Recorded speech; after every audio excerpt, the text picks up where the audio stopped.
Now, not only is he the only useful one, he's also the cook. Welcome everybody. Doing a little bit of D&D in the Sven Zone. I've been dealing with Savage World, Starfinder, and D&D all in the last hour and a half. So it's like D&D. Doing D&D tonight, but luckily I don't have to try to organize my brain because Nick is the DM, and all I have to do is play, which I really enjoy and don't get to do it very much, especially with such a nice, excellent GM as Nick.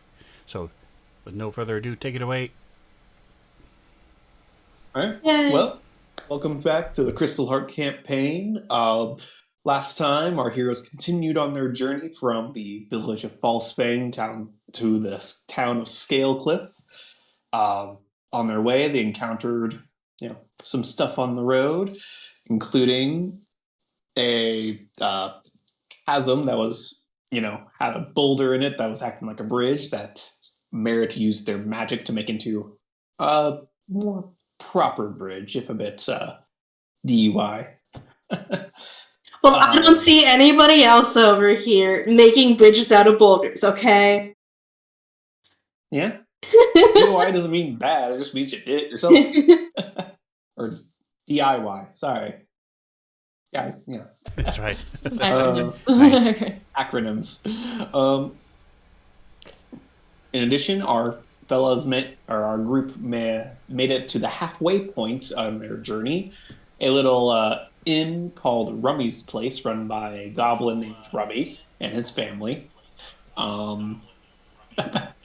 where they serve a lot of alcohol, all of which he refers to as rum, and it It's may or all may not rum. be rum.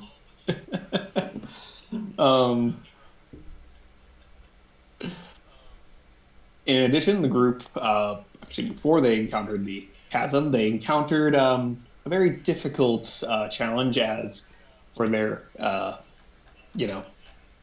rolling or percentile dice. Sven rolled a 96, and higher means worse for me in general, where the group was attacked by a rock, a gargantuan bird monster that, well, either luckily or unluckily, as however you'd like to see it, took their horse and destroyed their carriage or cart and took off with its meal, leaving everyone else relatively unharmed, but also leaving them on foot. Just emotionally scarred. Yes. Beyond that, they spent a night at Rummy's place, and in the morning, unfortunately, Rummy's son Whiskey was missing. Eventually, enlisting the group for help, he led them into the woods that have been having some weird noises coming from it, as well as some weird lights over the past, few days.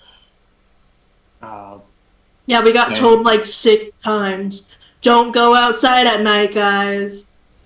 I'm sure I only said it twice, and that was It was only like 3. I think it was only like 2 or 3 times, but like... I'm pretty sure it was a different person each time, so... they're just trying to be helpful. Point is, as you came to the tree house, you heard Whiskey was inside trying to warn you of some danger as this weird kind of malformed wolf came around the tree and attacked you guys. You quickly figured out that this wolf was something called a Barghest, an intelligent, shape-shifting fiend that likes to prey on small folk, goblins, gnomes, halflings, etc. And as it attacked you guys, it summoned in a couple of will-o-wisps to help it. These little spirits that seem to be under its control. Yep. Fiends seem to be something that is up Merritt's alley, one of the things he might have studied during his During his time at wizard school, guys. Yes. Not Yes, any other is, kind of school. Wizard school. Yes. Regardless, the party seems to be doing fairly well as, well, most of them are only somewhat harmed between the two people who were fighting and along with their sidekick, that's like Jarrell, or Gerald. Wow, that's not the right name. Gerald. um, That was and an as we come Easter egg, to, guys. the Vargas himself seems to be actually suffering a lot of damage, but is still hanging in there, and for the life of him, cannot hit this small guy that's in front of him. We'll see if that changes tonight, though, as coming into the fight, Ina finally catches up with everyone else. If did you We saw roll some your really initiative? cool berries, You by the did. way. And funnily enough, she's at the top of the round Oh with. dear. I'll put this right. I don't have the map open. Yep, I will share that to you now. Thank you. I don't know what's going on. Guys, we could totally banish this thing now that Ina's here. Yes. So I will say, actually, if you want to share that information right now with Ina, feel free.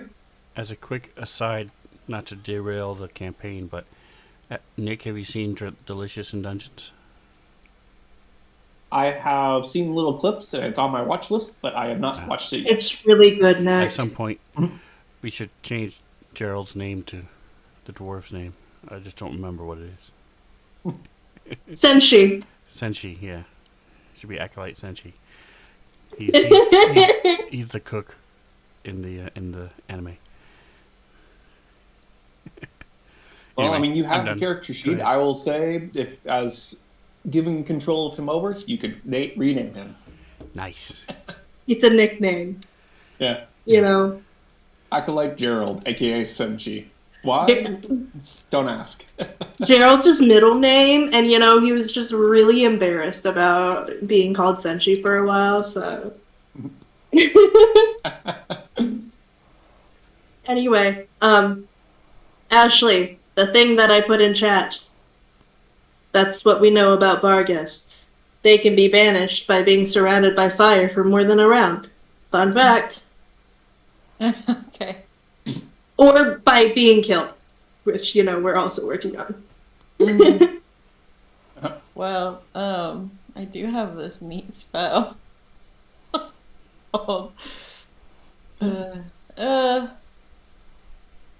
maybe which we'll should say. cast fireball just because someone's else is gonna get hit by it.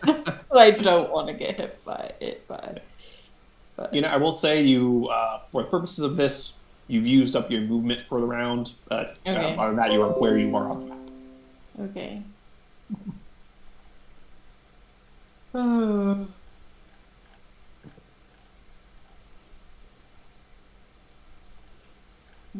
Nope, can't look at that. It's fine.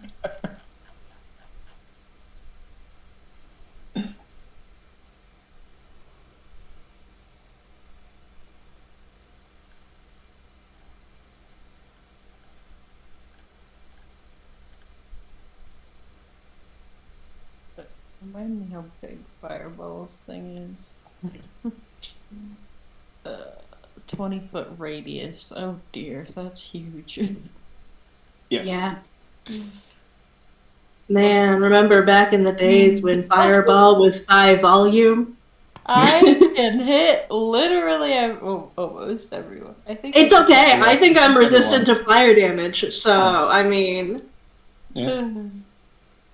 There's also a big tree right there, so that is very flammable.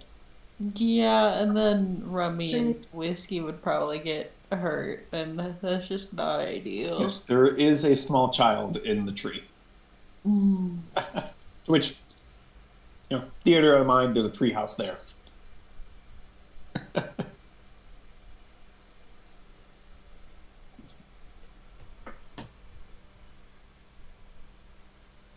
Also, as a reminder, that little red square is just where the ladder is to the tree house.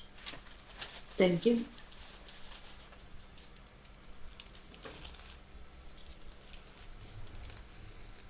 if you would like, we can come back to you, Ina, as Yeah, that might you're be still for the assessing. best.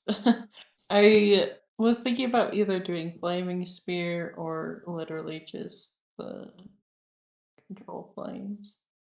Wait, is that the one I'm thinking of? I don't even know. Yeah, skip me for now. All right, we'll come right back to you then. That brings us to Barnacle. You do But still you have know what your. I could do? I could use my action to dash. But we'll come right back to you. Barnacle, you do still have your call lightning spell up, as well as spiritual weapon. Alrighty, so we're gonna start with the spiritual weapon, going for the Will o' the Wisp. Turn the view so I can see it. There it is. Alright, so control. I put it in my hotkeys. Here it is. One of the will lifts that's actually been hit, or the only one that's been hit.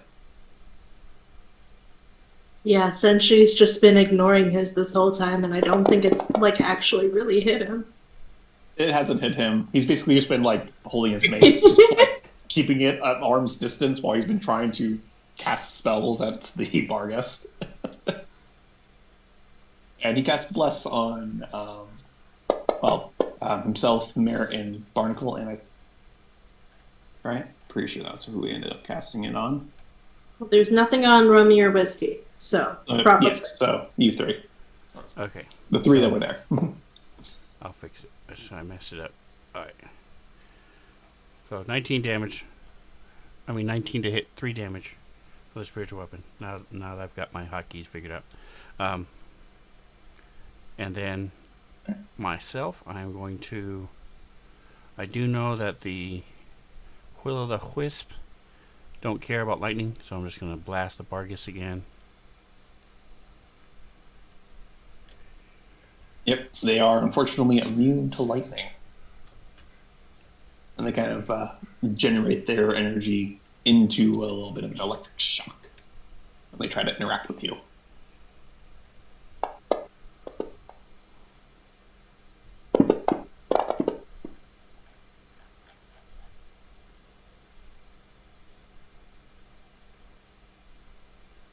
Alright, so it looks like he saved on his save.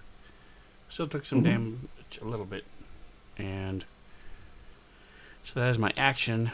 And I don't think I'm going to move, so I am good to go. So call down lightning, and as my sword tries to attack in tandem. Alrighty, before we get to the Barghest here, Ina, do you know what you want to do? Oh, let's go ahead and cast Flaming Sphere. I'm gonna put it probably right here.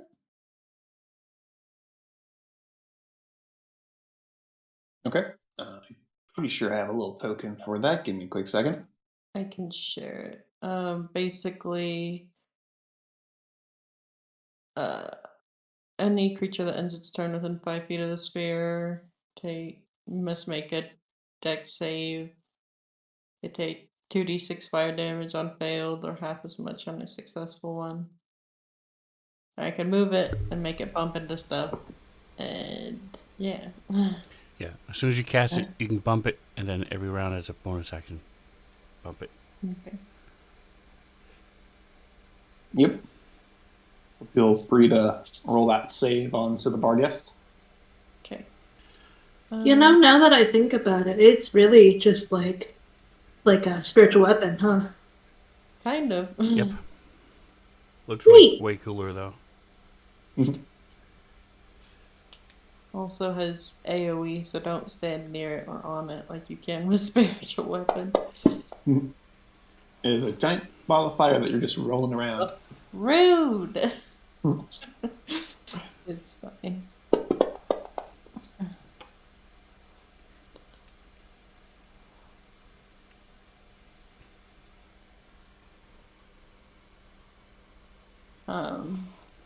don't think I'm going to summon my wildfire spirit, so that'll be my turn.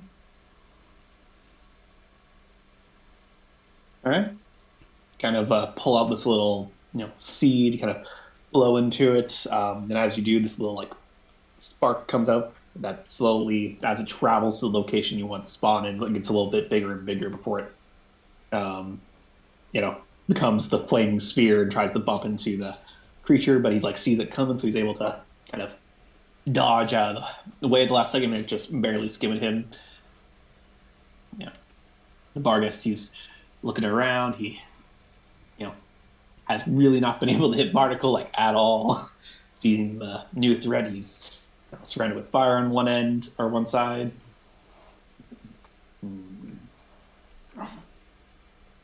I will not go back today. As he does so, he's going to use a bonus action to shapeshift into a little goblin guy. I'm just gonna taking up like that space there as he kind of comes out of your radius, Barnacle. As he does so, I want everyone to give me a quick perception check, which I can actually push that to you real quick.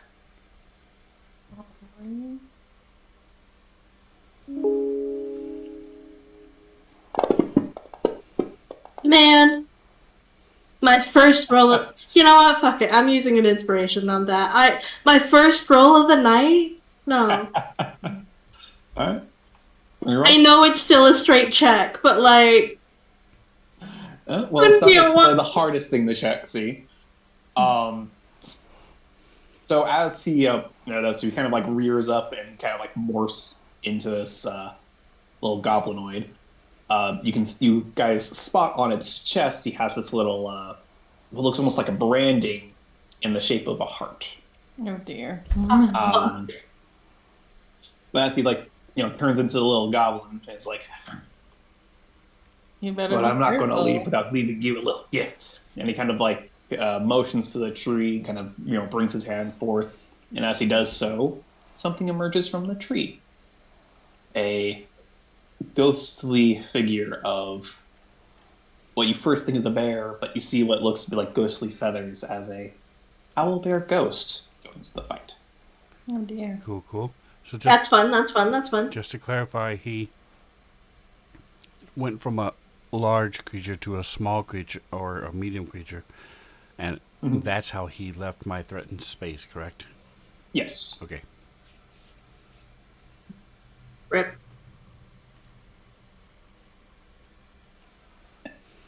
No opportunity. Sedge. As the creature kind of emerges, this ghostly owl bear. Get a little image here.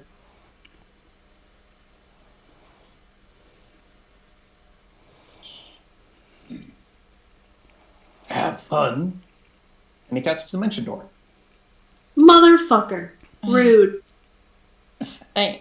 They have some spellcaster. And disappears. As this little, almost looks like a little bit of like bluish smoke kind of like envelops him as he before collapsing in on itself. I cast Counterspell. Oh shit, yeah, I also have Counterspell. Is what I Yeah. will say. I was so sitting like, oh, too bad I don't have Counterspell. Is what I will say when I'm able to cast Counterspell. I'm able to cast Counterspell. I Counterspell that. So, alrighty. Mark off your spell slot as he's like, the caster's like, have fun, as this blue smoke kind of starts to envelop him. You're like, no. Counterspell. Get back here. This little discordant noise that you shout out towards him as you see the blue smoke starts to cover him before it ripples and dissipates away from him as he looks around confused before spotting you and getting a angry look at you. Good, fuck him. Actually, I can cast it. I just used up all my third level spells already. So I was like, wait a minute. So he is still here. Let me just make him look. All right. He looks like a goblin. Nice. You know, It's a nice art for the kind of owlbear. hunched over. I like the Yeah. feathered tail. Yes, actually, I really like this image. um, There's so many iterations of the owlbear. This one's pretty cool. yeah. Yeah. Yeah, Sorry, but that I is didn't his mean to go. cheat. I was trying to be funny. Nah, still No. all right. It's a It spell totally that reminded me. So let you actually like make use of the stuff that you have now.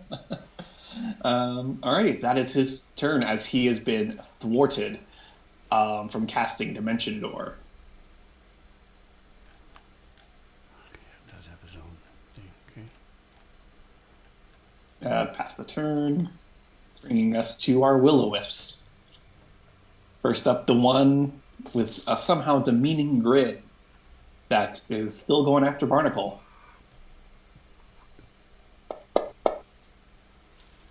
And he rolled really well. Yeah, Give I'm the, the leader. leader for hits taken.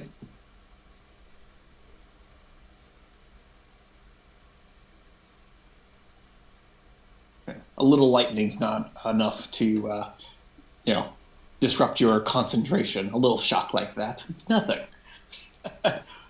Though you're, getting a little twitchy from the amount of shocks you've received so far. That's all this guy's doing. Brings us to the Will-O-Wisp trying to attack Senshi. See if he actually manages to hit this time. He certainly does.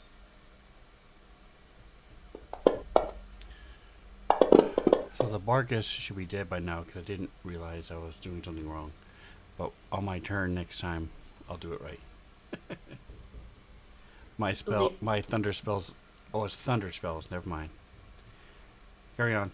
Ignore me. Yeah. Since she finally getting shocked, the Will-O-Wisp actually, figured, well, if it keeps, throwing this in my face, I'll just shock that and it'll shock him. really, Yeah. Senshi gets shocked, but the Will-O-Wisp also gets shocked by the idea that, wait, I actually hit him? For this, merit, odds or evens? Odds. This Will-O-Wisp is still coming for you. Fuck. As it has been chasing you across the map this entire fight. It, turns, still honing in on you and tries to ram into you, but that is as a nat one, as it just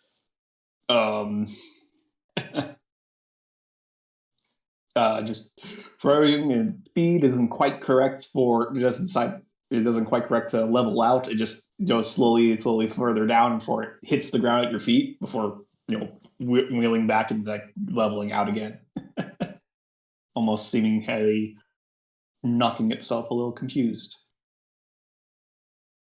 That brings us to our newcomer, the Owlbear Ghost, who currently has a foe in Barnacle. It's right in front of it. It'll sweep at you with its spectral beak, trying to kind of peck down on you. For the record, I have not attacked it. I'm just chilling. True, but you are right in front of it. You look so tasty. But you're able to sidestep away from the spectral beak as it tries to swipe at you with its claws.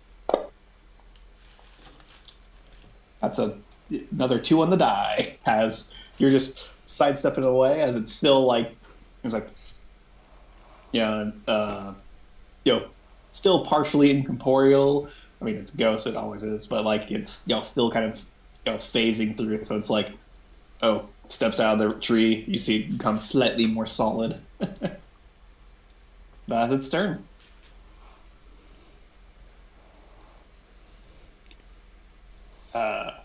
Rummy's going to maintain what he's been doing this whole time, which is guarding the top of the ladder to protecting his son. as he's fully confident in your guys' ability to handle this. That brings us down to Merritt. Senshi is on deck. I might not act on this. How visible from, like, how high up are Rummy and Whiskey? Because the height thing is... Yeah, it's hard. They are 20 feet up. Okay. Is it safe to say that Whiskey's, like, not, like, visible from the ground? Whiskey is not visible from the ground. No. Okay. And how transparent is the owlbear coat? You can see through it. Okay. So you can barely see like the Barghest on the other side of it, but like there's just like a weird blue filter. So it's like looking through like a like colored glass kind of deal where like you could focus on the glass and see what's on the glass, or you could look through it. Okay. So I don't think I can just shapeshift on the other side of this ghost and have the Barghest not see. So instead, I used my other spell slot, so I can't do what I was going to do. So I think... Hold on, let me check what they're resistant to. They're immune to acid and poison. I think Merritt has to fucking ignore this will-o-wisp. Even though it's just fucking following me! God, sorry. Bro, it's fine. It's fine. He's gonna go ahead. Actually, before that, there's an effect that expired from last time. Roll a d8 of thunder damage. You had cast Booming Blade on it last time. Oh, yeah! Love that for me. Welcome, Raiders. Appreciate you stopping by. Marbanya. If you guys want to see him do his magic, he'll be doing some Savage Worlds on my stream on Sunday. This coming Sunday from 5:30 to 8 Pacific Standard Time. Doing a little Savage Worlds Deadlands one-shot. So come by and say hi. Appreciate the raid. Thanks. Welcome. Hope you enjoy our fight that's going down. Mm-hmm. Speaking of which, Merritt. Speaking of which, I gotta ignore this will-o-wisp. I don't want to, but the Barghest is here, and I use my last spell slot to keep him from running away. So Merritt, is gonna move that way, and he has a light crossbow that he's gonna go ahead and shoot at the Barghest.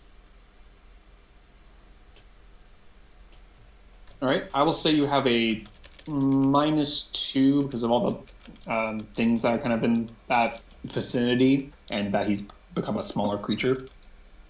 That's fair. Technically medium, but I just gotta hope that Bless counteracts that.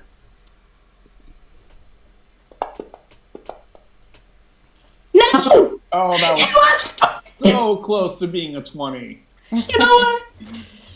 Not to like burn these immediately, but man, I really wanted that to hit, so I'm gonna use my last inspiration. It's fine, guys. It was a 20.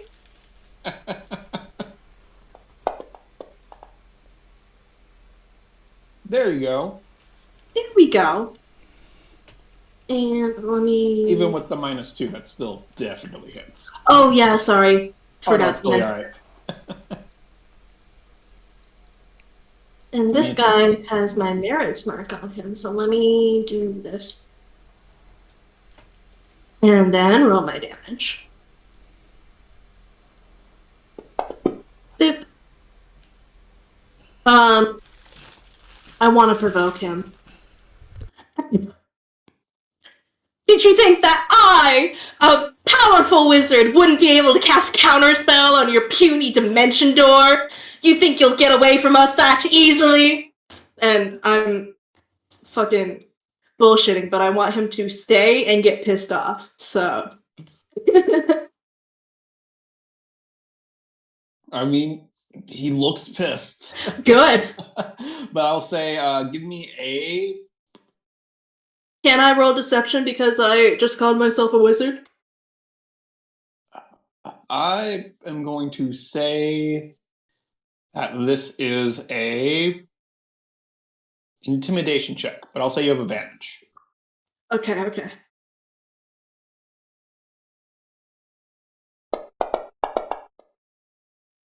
Double 16s. It was meant to be.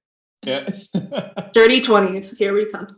Anyway, that's my turn. Yeah. I run around a will-o-wisp. I shoot a shapeshifter. Feels good.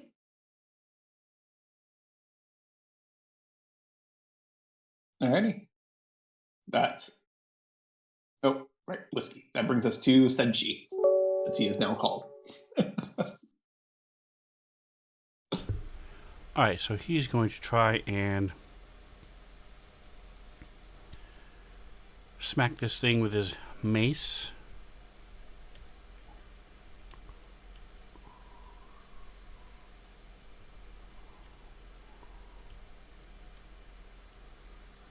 Maybe. Alright, not letting me target him, but that's alright. We'll still smack him. Nice. Nice. See if it does any damage at all. A little bit as it goes through the will-o-wisp. So he's sort of reaching for his holy symbols. I got it here somewhere. Brings us back to the top of the round with Ina. Okay, well, the owl bear, I didn't say this at the time, I'm sorry, I should have. But the owl bear did end its turn within 5 feet of the flaming sphere, so technically it needs to make a roll. All right, feel free Yay. to drop that on it. Okay. I love remembering about important things after the fact. Yay! Failed. Does like no damage, but I'm just gonna. Can I?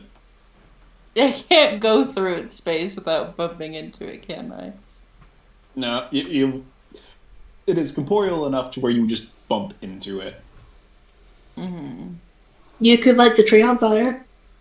That's true. But I wanted the new goblin-looking guy now. Does he look like a goblin now? I don't Yes, know. he does look like a goblin. I just had to think. 6. Ooh, perfect. I want to go here and then go up, if that's okay. All right, how high? No, just like right to this spot and then to this spot. I just don't want to get it stuck on whatever that is. Oh, I see. Yeah. That would be 10, I believe it's 25? 10, 1, 5, 10, 15, 20, 25. It is 25, you're right. But I'll leave it there. Because it can also hit the will-o-wisp. We're gonna. I believe you can technically ram it into a creature. Yes, that's what we're doing. We're bumping it into this guy. Bump. That's the owlbear ghost. Oh. Okay. I thought I targeted the right one, but or maybe It looks I like you dropped it still off. have the owlbear ghost targeted. And now you have yourself targeted. Fine, I don't know what I'm doing. Why is it doing this to me? It might be, there's like a glitch that happens recently where like the hitbox for some of the tokens is like way larger than it's supposed to be. I think it's literally just because I was controlling the whatever it is. It's not fireball. The flaming sphere. I was targeting with the flaming sphere and not Ina. Oh, that's probably it. Nice. Oh, you failed. And very little damage. It's fine. Don't worry about it. I'm just Yeah. I'm coming. I'm coming. Unfortunately, they're resistant to elemental stuff, which sucks. Mm. Because all of us are like, "Ooh, yeah, I want to do this elemental damage to you." Yeah. As you do so, this will-o-wisp will get an attack of opportunity. This one. Yeah, that's The fine. one that's right below you, as you would go through its space. If I went next to Senshi instead, could I go around it? No, it's fine. It would have then be the other one. That's but true. it missed, so you're Okay. fine. If you use his reaction, that means I can run away from him. Easy. True. No, it's probably gonna have However, it a will higher get its initiative than turn. me. Well, it does have a higher initiative. I Yeah, have not been so- re-rolling initiative, so. I It's was just okay. looking at my Sure. skills to see if there's anything that I had that would make it so I can't roll ones on fire damage, but I don't think I do, so that's my turn. There's a feat for that. Yeah. There is. I have it, but I don't have it for thunder. Speaking of witches, Yeah. I'm going to step back so Mr. Demeaning Grin, if he chooses, it's not mandatory, he can have an up attack. Which he will take. And as he does so, my spiritual weapon is going to smack him in the face hole. Yes, will-o'-the-wisps do have face holes, they're just really small. Yeah, And where really else is the snappable. demeaning grin coming from? Missed.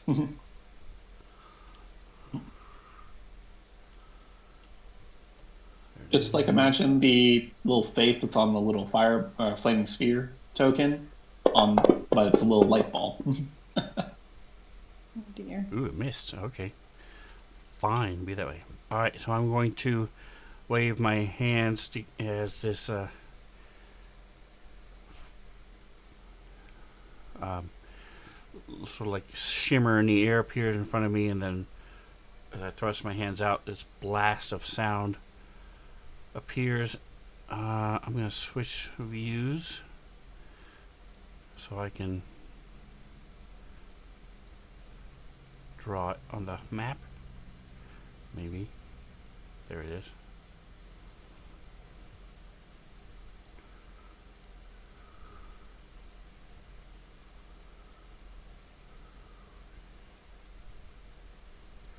And I'm catching Thunderwave Nice. because my thunder damage, not lightning, but thunder damage, ignores resistance.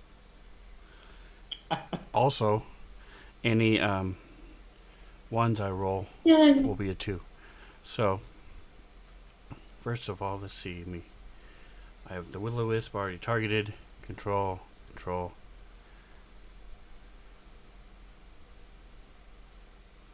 Boom.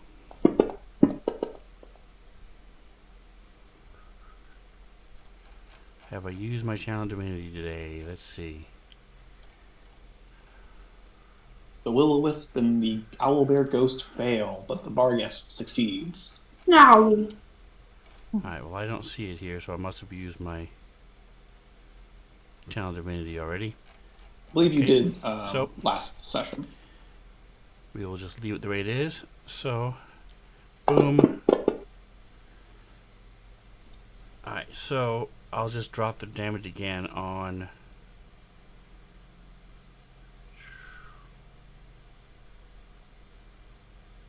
Looks like they all have resistance, is that correct?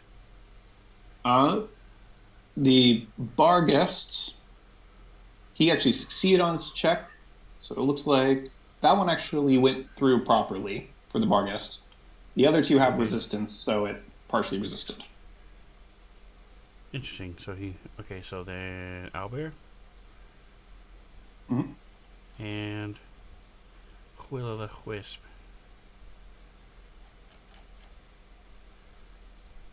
So the will-o'-wisp, as it's Okay. hit with this thunderous wave, it just dissipates And that. that It is a just level 2 spell, so I'll mark off my spell slot.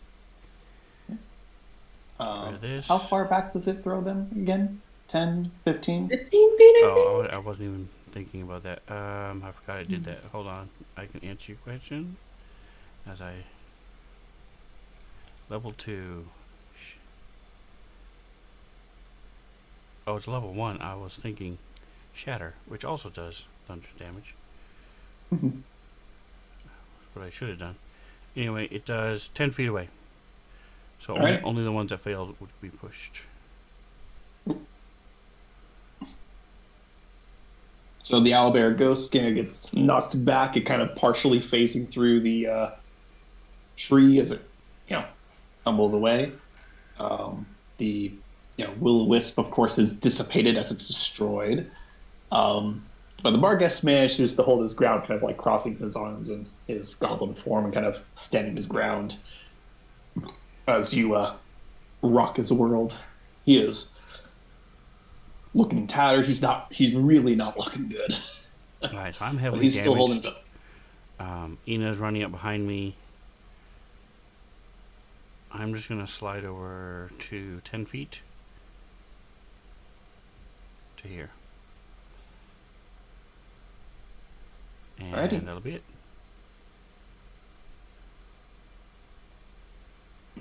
Yay, my feet was useful.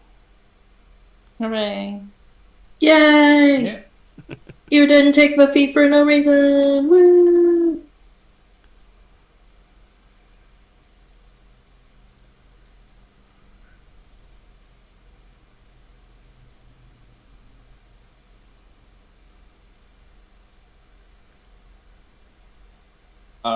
The Barghest is gonna like look to the owlbear ghost. It's like, useless beast, get them! Before he retreats around it, going around the tree, and just out of sight as he hides behind the tree.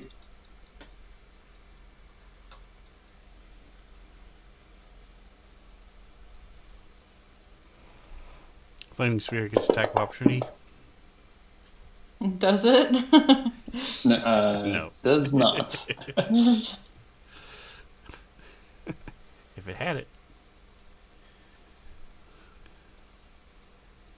Yeah, get a sentient flaming spear next time. Yeah, she has one. I don't know where it is. That's true, actually. Yeah. I don't know where it is, but she has one somewhere. That brings us to the Will-O-Wisp's turn. This one still doing its duel with Senshi. Managing to hit again. Second hit on Senshi. Ooh, that is max damage. Oh no. But Senshi maintains concentration, even if he is not looking too good himself. Nice.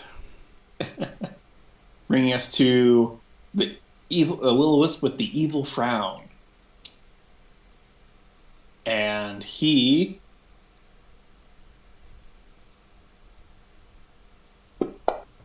Merit, odds or evens? Odds. This Will-O-Wisp is going to pursue Ina as it's drawn its attention. You get an attack of opportunity if you have any. It really just would be a punch if you want to punch it. Yeah. Because I definitely had. I don't know if I can do damage if I punch it. It's a minimum of 1 typically. Cool. I'm Well, gonna. it's 1 plus your strength modifier. So for you, it'd be 2. Oh, two. I don't have enough strike coded for some freaking reason, so I'm just going to roll with the weapon. Or would I not have proficiency on it on the strike? I'd have to remind myself, but I believe you have proficiency, so it would be strength plus proficiency, so it would be +4 in your case. Cool. I'll just roll a melee attack. Yep.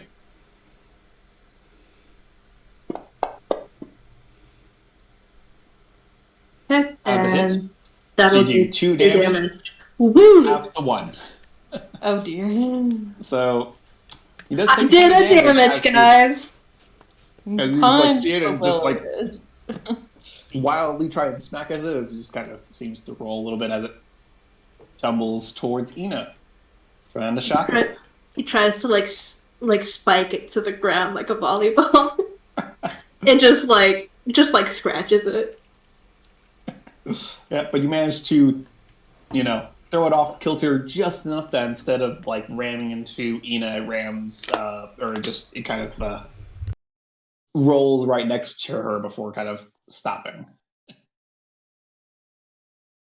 That brings us to the owlbear ghost as it kind of spectrally stands up and, following the orders of its master, is going to get them. However, there are more than one target. So with that,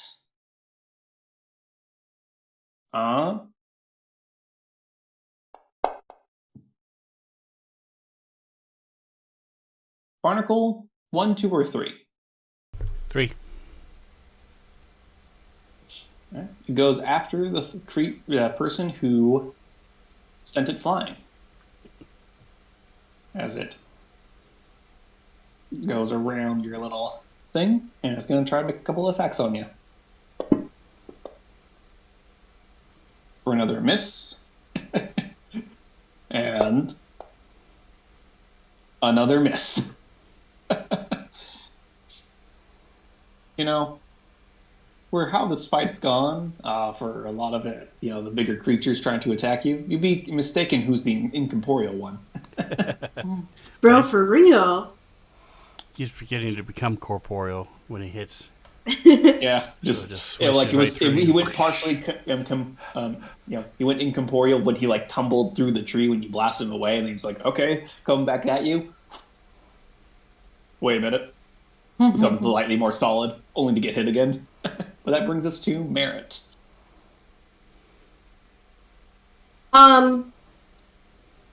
Okay, so I'm going to. I really don't want this guy to run away, and I don't know if this is in character or not, but Merritt's gonna put himself on the line for this.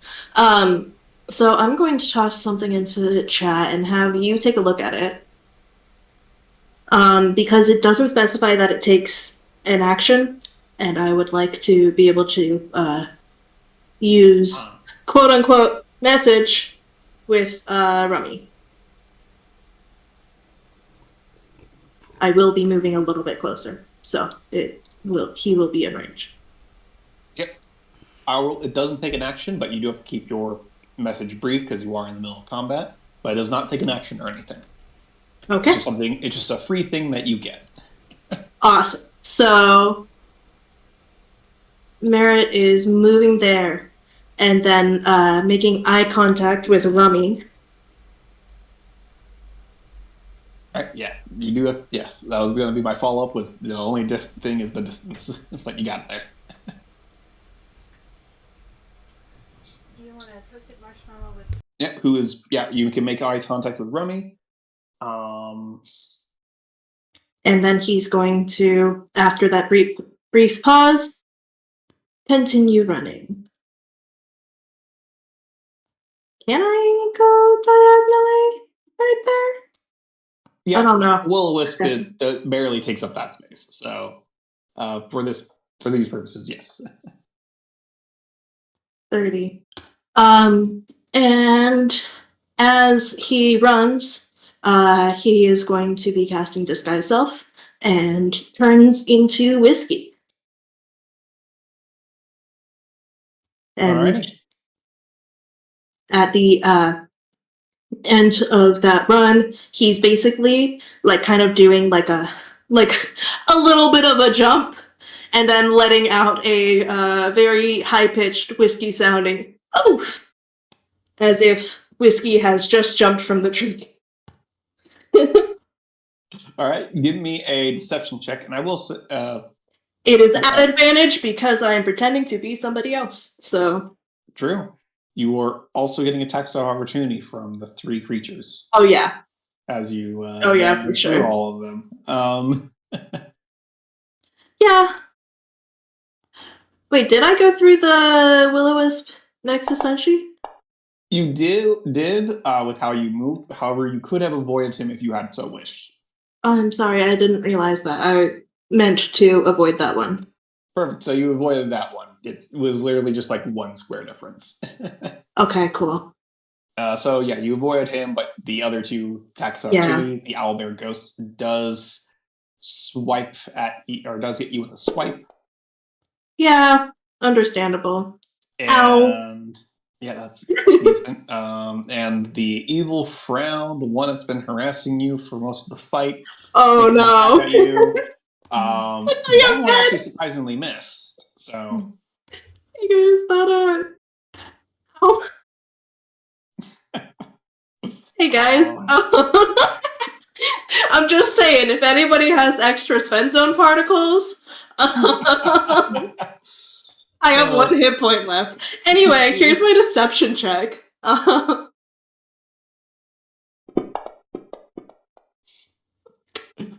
It's fine. It's fine. I'm good at this. That's my turn. I am pretending to be Whiskey. I can hit you with lightning from here and put you out of your misery. That brings us to Senshi, as Whiskey has been quieted, more so than he was already trying to be. Or than his whimpering was. Yeah. Whiskey's kind of terrified whimpering kind of seems to go a little quiet. As we bring ourselves to Senshi. He's going to move 20 feet around and sort of reach out. Realize you can't actually reach him.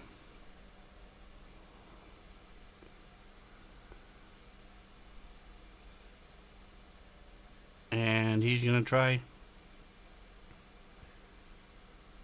stepping up to him.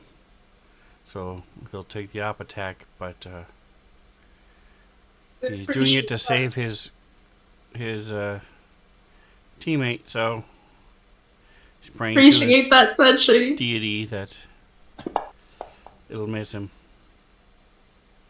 Or that Oh, no. do less than 8 Does hit. damage. If it does, it's fine. I have Nope. Right, so you he know, drops. there's some.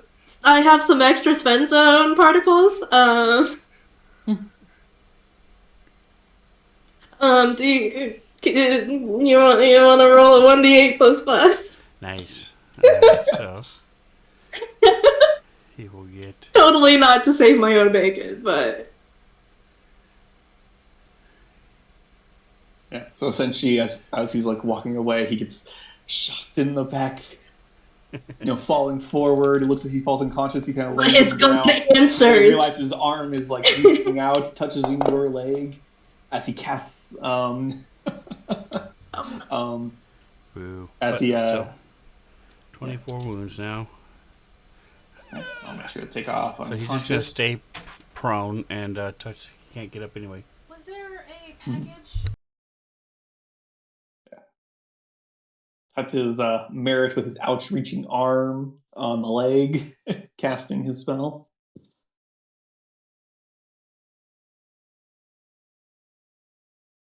Alright, so he's gonna stay prone, touch her. Him. The little rodent. Cure wounds, okay. Hold Yeah. on, he's not set up with the way I like. There it is, actions. Okay, heal. Boom. I appreciate that. Alright, so he had cast Bless before, so that's his first level spell. And so that is it for him. As his hair is all frizzy, laying on the floor.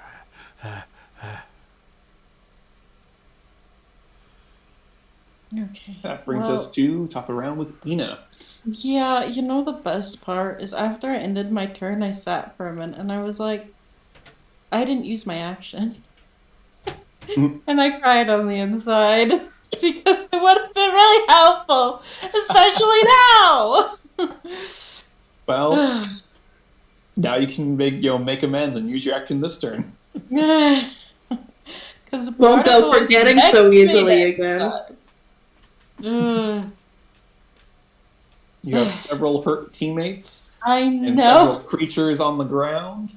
and I'm trying to figure out what I want to do.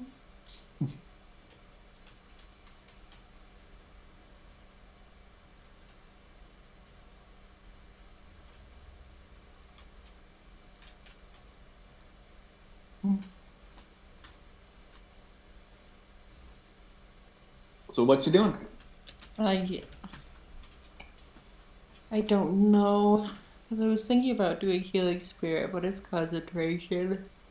I'll lose my flaming spear. I will say the currently visible enemies have all used their reaction. Oh yeah, we you can go wherever you want right now. Free movement.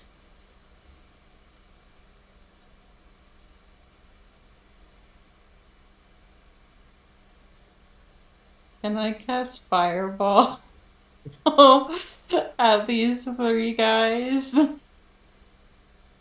If I cast it somewhere around here, we're here. I don't want to hit anyone else, so I'd have to see the circle. But heck If you yeah. cast it, yeah. Yes, you can hit all of them and avoid the tree. Yay!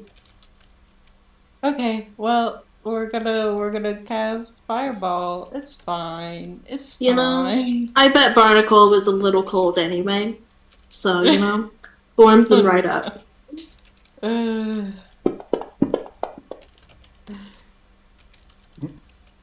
okay, the successes kind of suck, but also holy guacamole.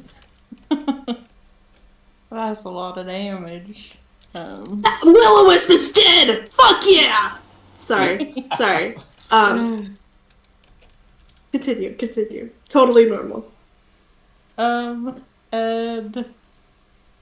we'll probably move back. That's the wrong button. Move back here, and then I will use my bonus action to bonk the owlbear ghost. Yeah, that's fine. All right. Let me see if So I as still you have targeted. Sorry. Nope, nothing's targeted. Oh, that's the wrong character sheet. I love being disorganized. It's wonderful. Love that.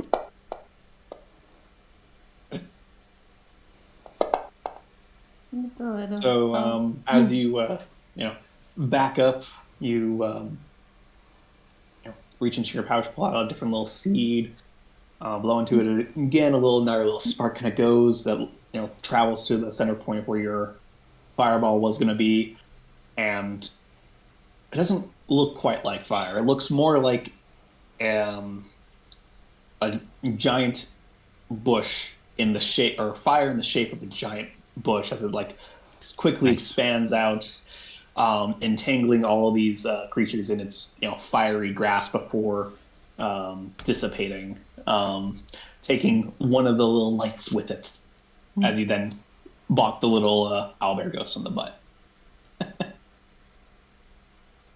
with your little flaming sphere that's a little bit more,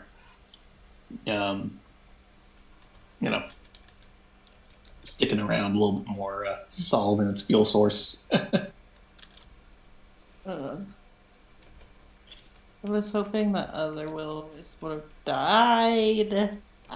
That was Fine. pretty much like the first damage she took, so Yeah. outside of a singular point from earlier. But it does bring us down to Barnacle. How are you doing as you see this owl bear on you, displays of magical prowess going around? Hemus just lighting the world on fire. Alright, so I'm moving closer to the two of them who are hurt. My spiritual weapon is gonna smack the bear. I'm just saying, I don't know what your movement is, but they've used their reactions, so you can move away if you wanted to. And with your boots, you do have 5 more feet.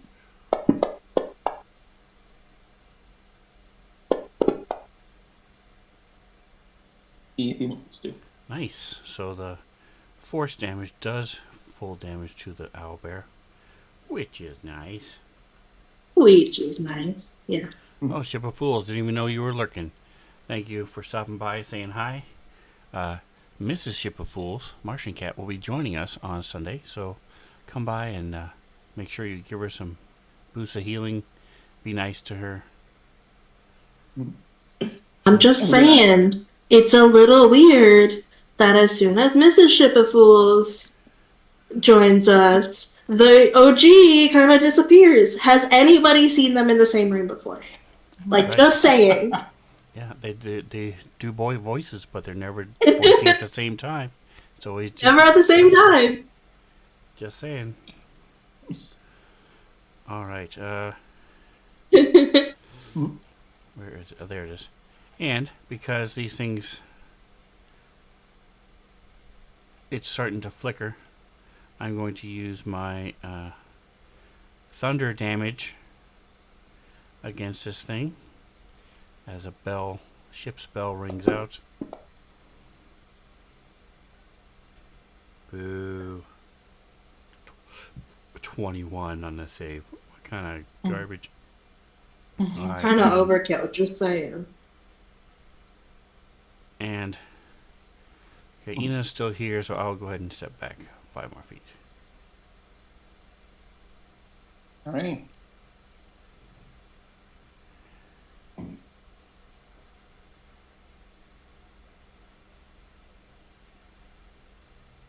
So, Merritt, as you're now in the form of whiskey, well,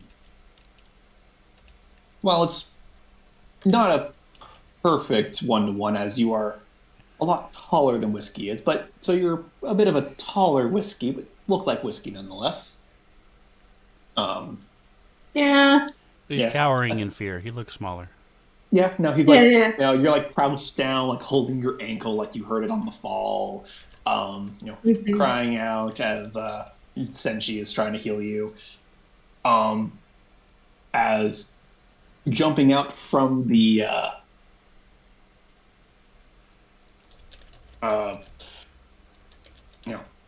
tree, just like from the lower branches above you, turning back into his full form as he does so, is the Barghest, who has advantage on his attack. As he is attacking from being hidden.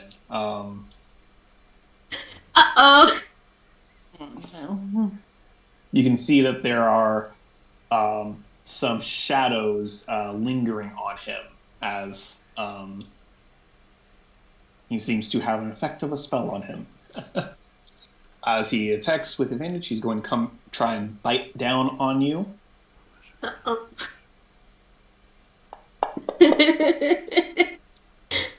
Uh-oh. That is a hit. It's fine, guys. At least I'm a good distraction. For which he, your oh yeah, my disguise self fucking yeah, wears off when I said that. goes away as he like holds you, holds you in his mouth, kind of like having jumped down, bit you onto the side, kind of holds your unconscious body as illusion fades away, revealing the unconscious Marin in his mouth. As he continues going. Yeah, he's like, damn, that guy. Carrying your unconscious body in his mouth. Oh no. As you are at the moment, well, not a little big for his liking, still a viable meal if need be. It's okay, guys. I'm really good. I'm sure he'll make the exception. I'm really. You're welcome. I'm such good bait. Yeah, you're such a good bait, got eaten. Getting eaten. That's the difference here. Is that a 5-foot step up or down or something? Yes, it is a kind of 5 foot step up that little rock wall. With his size, he really has no effort getting up it, and it really is not He doesn't, too much of an but issue we if you do. guys were to vault. Okay. It would be an easy check. Okay. Just don't, roll terrible. It's something that would be like a DC 8 to, Okay. vault up. But coming back to the remaining Will-O-Wisp. You hurt Sentinel punch. No, don't get touchy. Barnacle. Yeah, since he's still on the Odds are ground, even. don't forget he's prone. As he's kind of like assessing, he kind of has two targets that are kind of equidistant from him. Barnacle, odds or evens? Odd. Well, he has a target that he has been dueling with this entire time. As No, he moves forward to go and attack the prone Senshi. no. That was a Oh no.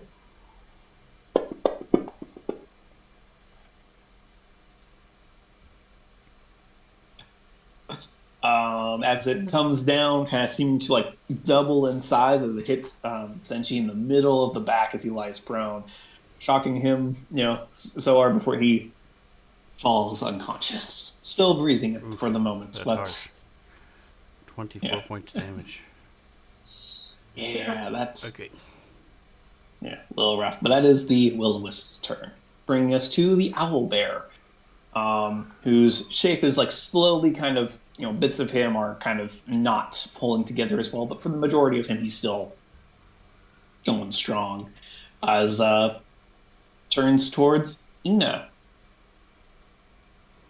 I mean, to be expected, honestly. And we'll try and make a couple attacks on you. That's an @1. Wonderful. Love seeing the +7. And that is a hit. As he turns around, tries to like go you, and he just basically just puts his head through you before backing up, and you see him like go more solid again as he swipes at you with his claw, catching you this time. Before ending his turn, to which he is ending his turn next to the flaming sphere. If you want to save on him. He takes a damage. Okay. Maybe just a little bit of damage, but oh dear. Just a little bit of damage. Okay.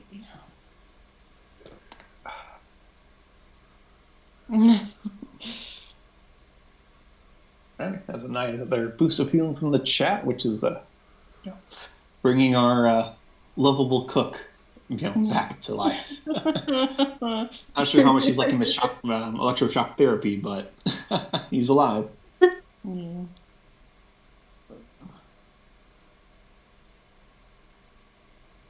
Alrighty. Rummy has kind of gone a little deeper into the whole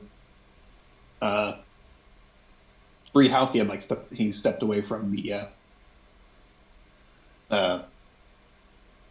ladder entrance. But that's all he's done.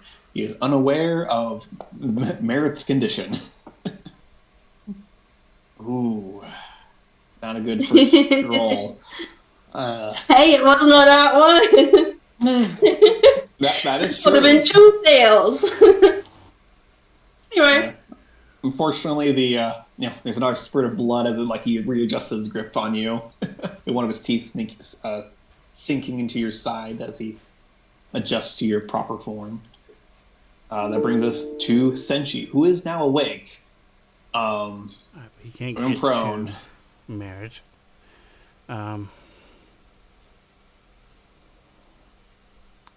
He's gonna try to kill this thing.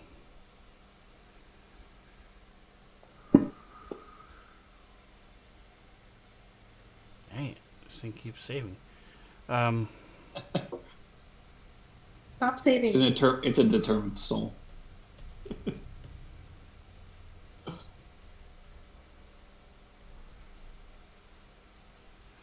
I don't honestly know which would be better if he stood up or not. So he's just gonna stay on the ground, just move over here.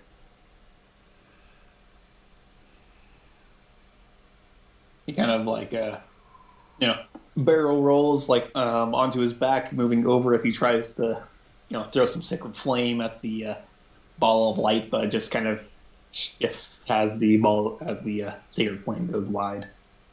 That brings us to Ina, who's currently facing down the owl bear ghost. Well, first things first. I'm going to cast Healing Word on Merit. That range is 60 feet, and so I just checked, and it's just within range. Nice. So. Nice. And Matt. he's in the Bargas square, correct? Yes. So he's not necessarily in that particular square he's in. He'd be like in this square right here. It's still 50 feet. I have 60. Yeah. Yeah, no, you're still good. Yeah, he's just like in the mouth of the Barghest as it's, facing away, kind of barreling down.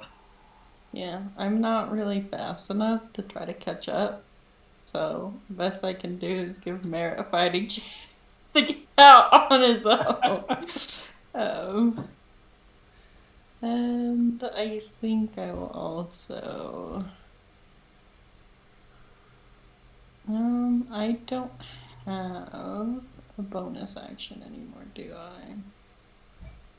So I'm gonna go ahead and do Primal Savagery, which I can't open, but it's fine. It's a cantrip that costs an action, and it's basically just an attack. Yeah, which you're good to do because it's a cantrip, and you cast a leveled spell as a bonus action. Oh, okay. I need to mark that off. Spell slot off. Anyway, thank you for reminding me. And I attack. Why are my dice black? That's rude. It hits? Okay. I had to read that twice because I didn't believe it. Nice damage. And so, having just been hit by claws, Ina grows some fiery claws of her own and slashes through the owl bear, causing its incorporeal form to kind of shift and shimmer away from the flames. Nice. You don't add your strength to that at all? I don't think so. Okay, cool. I know. Oh, I'm level 5, aren't I? You are level 5 now, yes. Yeah, so it takes an extra d10 damage. Should I just roll the damage again? Yep. Well, that's awesome. Very cool, very cool. Yes. As I pull up the spell real quick to just double check the...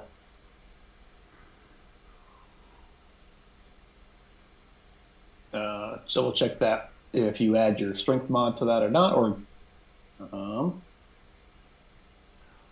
Nope, because it is... you do not add anything to it because it is not a melee attack. It's basically you're doing elemental damage. Mm-hmm. In her case, fire. In the case of the original spell, acid. Yes.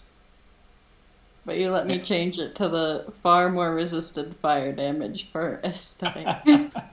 Yeah. Yeah. But if you want to roll another d10 for now, I could just throw the damage on him again if you would like. But I just do that for now, and then update the. It's fine. That's why it's not quite as good as Shillelagh, because it has that +5 to damage.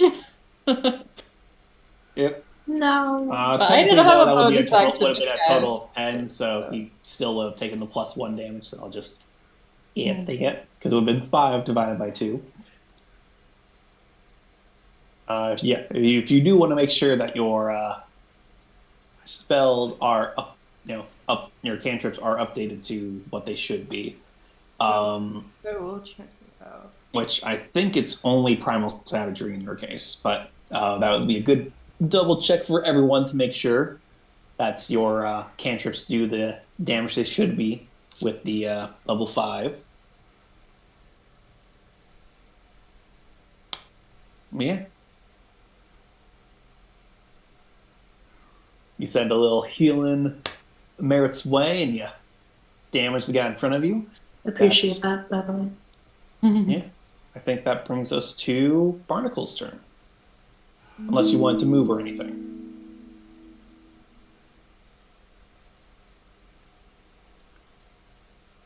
We'll take that as a no.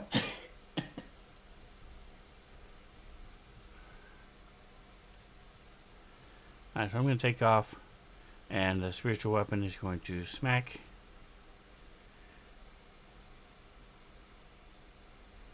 All right. If you could give me a quick little athletics check as you, vault over the little rock outcropping.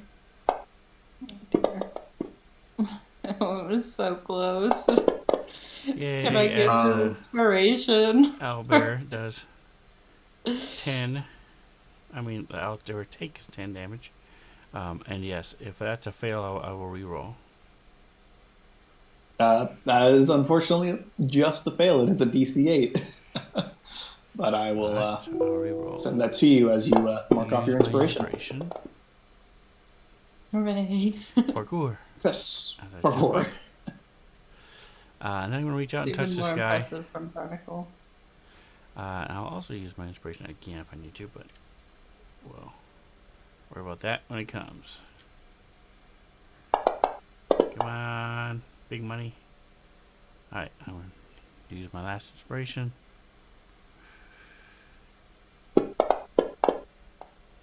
It's worse. Oh, worse. Oh no. Alright. Here, I'll give you my inspiration too. Ooh, thank you. Do Come we on, normally come on. have 2 inspiration for this campaign, by Dadgummit. the way? Oh my heck. I'm going to lose I either mean, for well, if you misses. had read the message of the day, you would have understand why there was 2. But I did oh well. not. Alright, so with a Rats. sigh, It's just it smacks Not the meant bush to and the be. bush withers away. As I lose another first level spell. No. Trying to kill it because now it goes and it's just gonna run. But I do have my rapier, so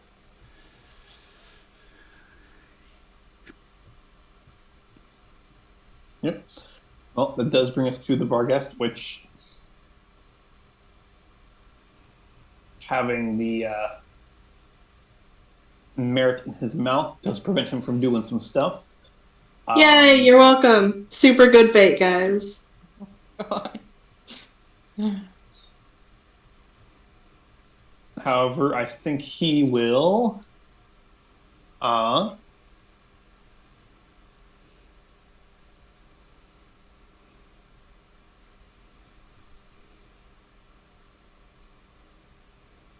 Yeah, he's just going to keep Mare in his mouth. He's going to use his action to disengage and keep running.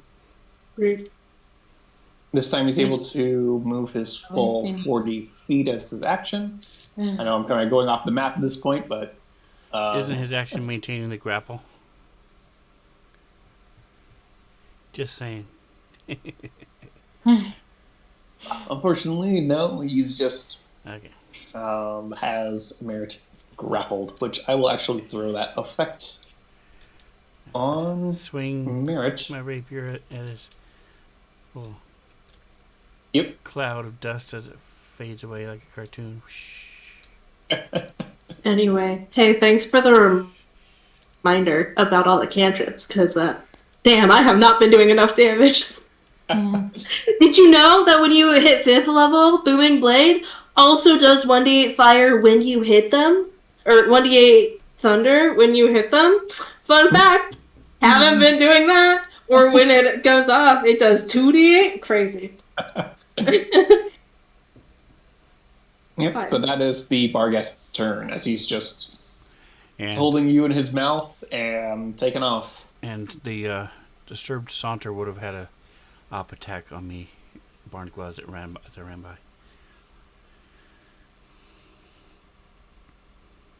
true. But I missed that. So at this point, we're just gonna, say he was focused on his somehow It's all right. mortal foe of Ina's Senshi. still alive. It wouldn't be a TPK.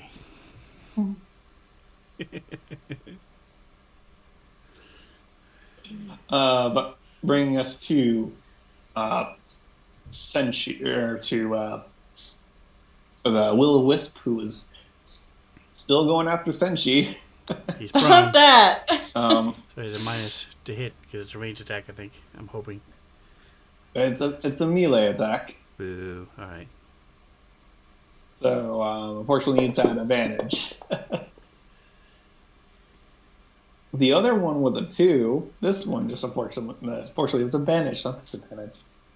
As he rolls down to, that is max damage. This Will-O-Wisp really hates Senshi. As he shocks Senshi unconscious once more. That brings us to the owl bear, who is currently going blow to blow with, well, I would say that, but it's really not blow to blow. It's more like, swiping at you and then taking blows. But it's going after Ina. Trying to do its I mean, beak. it has hit me once, so. However, it's still trying to become more corporeal after the swipe you gave it to its face. So it, fortunately, just kind of whooshes you in the air with its, busy form as he goes to keep his still more solid claws slicing over you.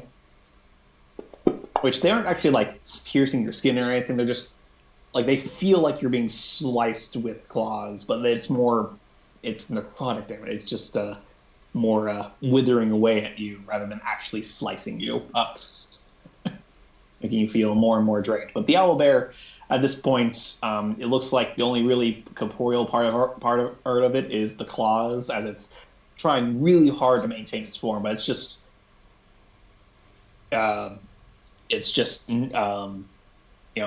losing that fight as it's slowly becoming just more and more wispy and dissipating, but it's still there for now. Looks really rough. That brings us to Merritt. You are awake. You're in the mouth of the Barghest. Yeah. Well, hey guys, it's running away with me. Running away. Yeah. Any chance I'd be able to access either my quarterstaff or spear?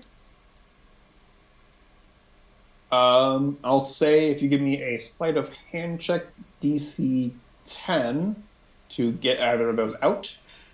But you would also be at like a -2 to attack it with those, just because they're like long. Well, -2 to attack it with the spear because it's like a long weapon. You're kind of up close in its mouth. I mean, I'd prefer the quarterstaff anyway, but like. Yeah, I would say if you use the staff, since you're like whacking it, you'd be fine. That's what I needed. Cool. Yeah, you're able to, like, partially using your body, you're able to, like, dislodge your quarterstaff, catch it before it like drops below its feet, and then make your attack. Well, fun fact, you know how I was talking about Booming Blade? Gonna bonk. To which he is looking really rough. He is, you can tell he's desperate at this point.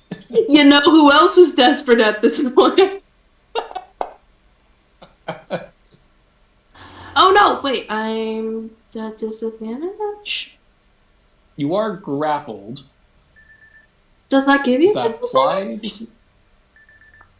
Because, let me double check that. I could have sworn grappled just gives you unless you have another effect on you. And I don't think prone would do that either. I think prone would do that. Would it prone do that? Let me quickly double check, to which... Nope, it's definitely not that. Prone... You have... Oh, a prone creature has disadvantage on attack rolls. Yes. Damn it! So you are technically not prone, though, so I will say just re-roll that. you're in its mouth, but you weren't like prone, so Okay. you're just grappled within it. So I will say just re-roll the attack.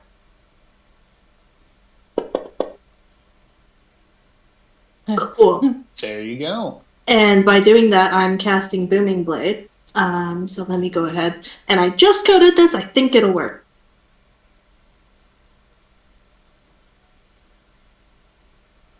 It rolled 2d8. We're good. Nice. And it applies this effect. Actually, I need to change the wording. It's actually 2d8 thunder, but you know. I don't know why. Oh, there we go. Huh? Do I have a bonus action I can do? I don't think I do. Yeah, I don't have anything I can do as a bonus action. I used all my spell slots. I'm using my movement to like kick my legs to like, you know, as if I'm running in its mouth, you know, maybe making it hard to hold into me. As the thunderous energy starts to surround him as he's mid gallop, we will return to that scene in just a moment as we come to Gerald rolling his. If you soil unfortunately yourself, fail. it'll drop you. It'll taste so bad. Yeah. Roll a Constitution save. Soil yourself. Oh dear. Oh. I mean, he has disadvantage on Constitution checks if I piss in his mouth. Do you think? Gosh.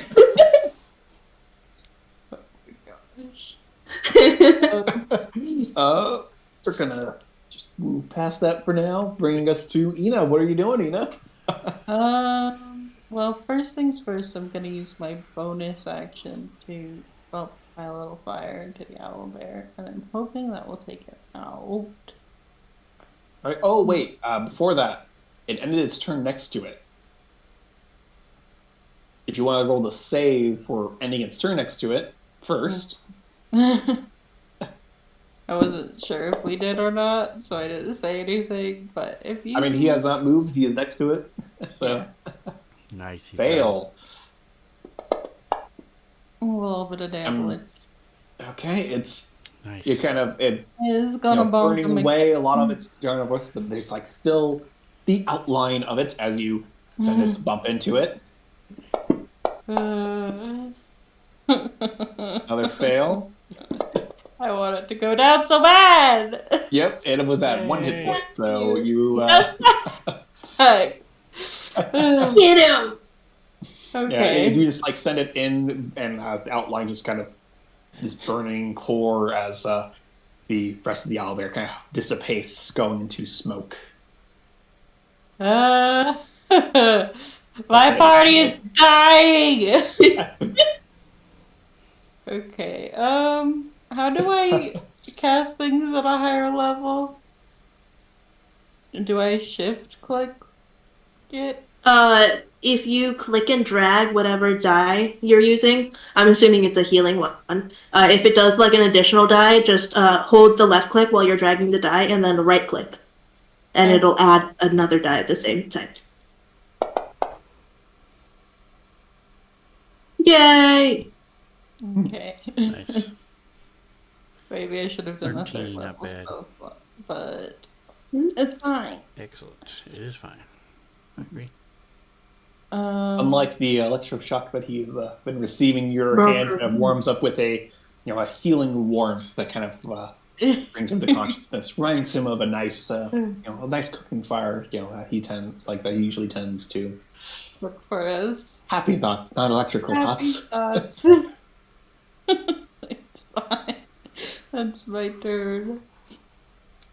I moved. I used my action. I used my bonus action. Hooray!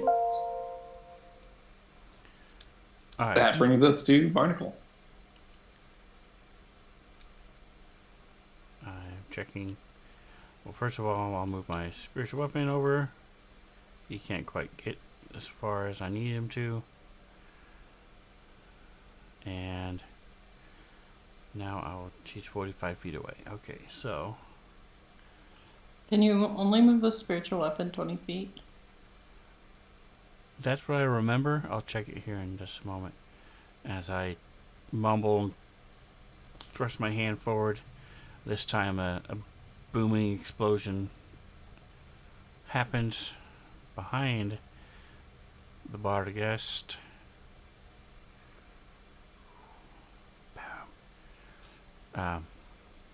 As he has to make a save against Shatter. Yay, he fails. Yay! So I reroll one. How do you want to do this? Does he have one hit nice. point? Yeah, 2 hit points. Yeah! So this thing, these sound waves come out and it shatters and shimmies and shakes, and I don't know what type of creature this is. I presume it's physical. So he hears some crack, crack as its rear legs snap, the bones in them snap, and he falls to his knees and then, with a whimper, collapses with Merritt in his mouth. And that was my second level spell. And then I'm going to move. I've jumped down to here to try to, hopefully between Ina and I, it will not attack Senshi again. Actually, as you do so, the will-o-wisp dissipates. Oh yeah, because The, it summoned it. As the Barghest dies, the will-o-wisp dissipates. Nice. Okay. As its summoner is gone. As you do so, or for the Barghest, its body kind of crumples, tumbling over, taking a little bit more of thunder damage from Booming Blade as its body moves. Merritt, you are sent as he's sent tumbling because he was still like moving. You in its mouth tumbles over and over you. Its body starts to dissolve into this weird goopy mush, just straight onto you. Like you're just covered in this goopy mush. By the time you stop rolling, the creature is gone. There's this trail of mush as you like roll like another like 10, 15 feet. And you're just completely covered in Gross! this. I'm absolutely covered in banished fiend! Yeah. As you're laying on your back, you look down and you see there's a tiny little red gem sitting on your chest. About hand sized. As you're kind of looking at it, it seems to kind of glow a little bit from within. Merritt has turned. Attack. Yeah, for real. The boss battle starts now. Yes. Well, hey guys, I've got a weird gem. Before that though, Merritt's gonna feel at his belt and grab the healing potion that doesn't have a weird mark on it and fucking drink it. Yes, if we're not going to take our break, I'll go and heal him as well when he comes Actually, back. it is at that time. So if you real quick want to drop your healing spells, feel free, and then we can. We'll finish up any other like healing, short resting after our break, as it is now that time. Oh, weird. I don't have it coded. Okay. Well. There you go. 13 back to you. Oh. And There's a second another level spell. 7. And I'll do one level 1 on myself.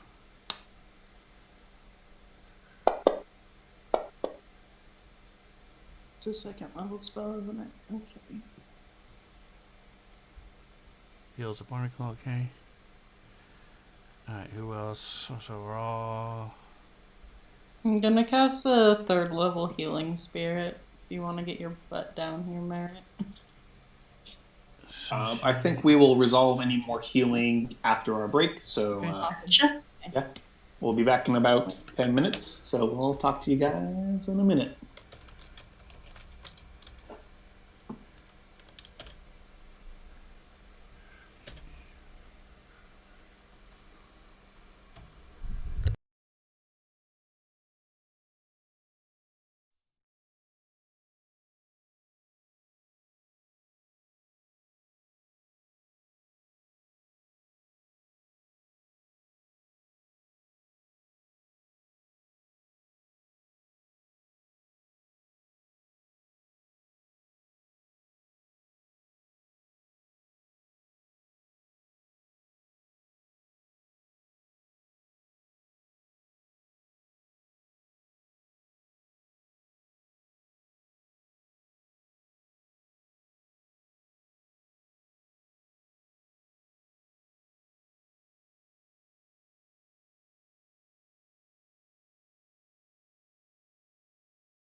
All right, we are back. Sorry for the delay.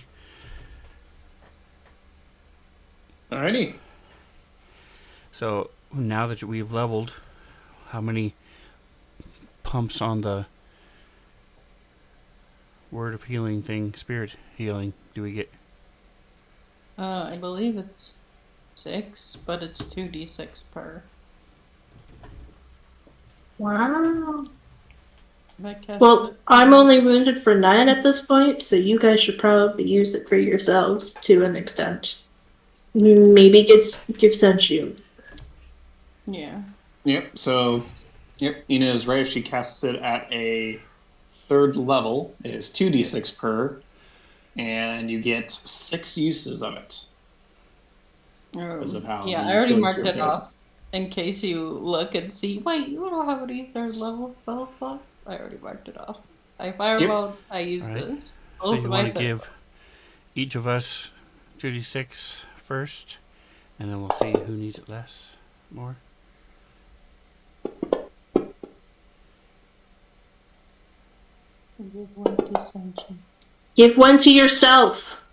No! Do it! That's what, 4? Yep. How are your Okay, wounds, so- Barnacle? Start casting Detect Magic as a ritual. Main 14, 12. All right, so since she could use it again, Barnacle's down 14, but that's not too bad out of 50. But since she could use another one, another hit. Oh, lame. Okay. Set healing. Let's see. I would say Great healing though. Healing spirit's great. yeah. So how many do we have left? Just one. Ugh, You have not taken any healing for yourself yet. I have. I Or did no, you one. have. Yeah, You he just one. did the last She 2. did one. Yeah. How hurt are you now, Ina? Huh? I'm only missing 19 hit points. You are currently the worst hurt. Fine. Not to turn Wow. Wow. down free that's healing or bad. anything, but like, wow. This doesn't want to. You were so resistant to healing yourself. That's why it fucking happened. Alright, so while they are doing that, by the time they'd be done with that, Merritt, you said you were ritually casting Detect Magic? Yes. Alright. As you finish, the little red gem does give off a faint aura of conjuration magic. Okay.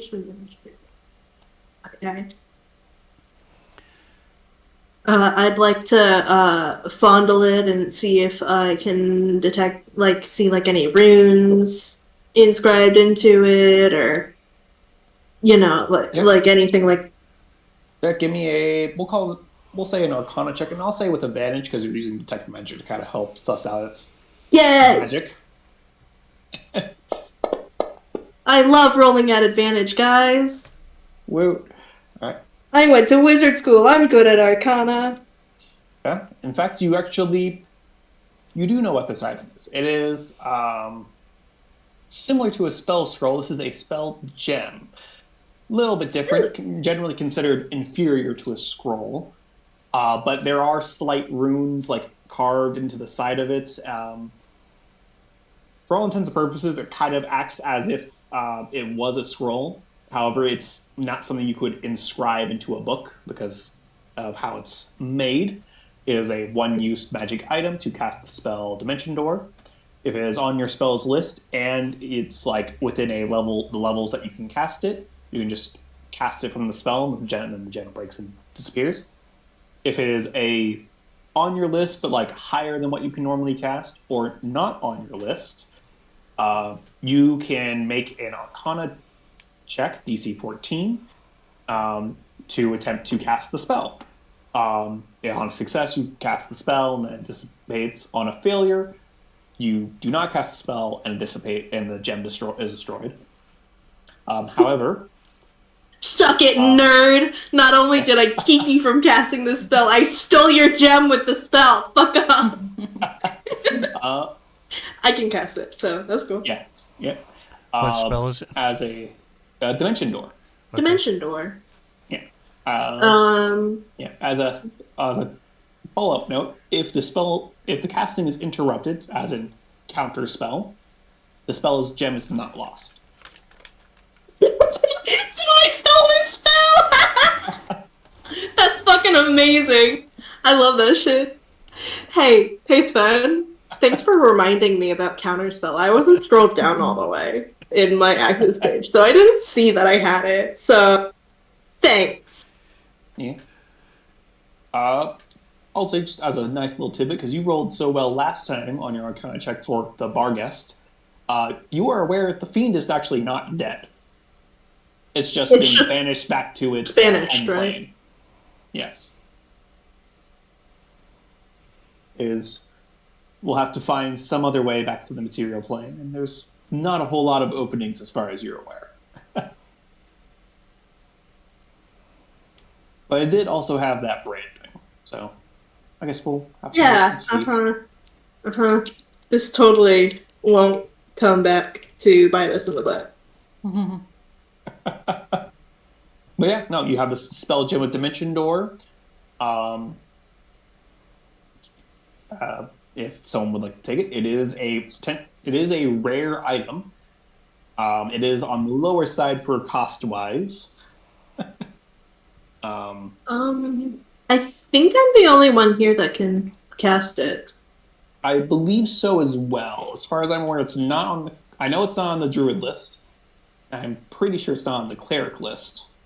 It's cleric trickery domain, and I don't 100% know what domain Barnacle is. Isn't it like storm domain or something? Yes. Tempest. Yes.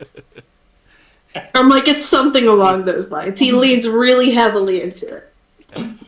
So if y'all don't mind, I'm gonna yoink that. Because I can use it. Nobody's screaming out, no, Merritt, stop! So, boop. Oh, Yep. no. All right, Rummy and Remy, you can come on down. For which they do carefully climb down. Turns out Barnacle is just the Barghest. Disguised again. And Ready to eat them as they come down. is Whiskey wearing a shirt? He's wearing some. He's wearing like a pajama shirt and bottoms. He's in his sleepwear. All right, and I'll say, did it hurt you? Let me do a quick check. I'm going to try to see if I can look at his chest. Okay, give me I'll say a persuasion check with advantage, as you are, coming up to. I mean, you did just save their lives and everything, so they're generally okay with you. But This is so sneaky. I love it. yeah, you're able to kind of come up, check his chest, check him.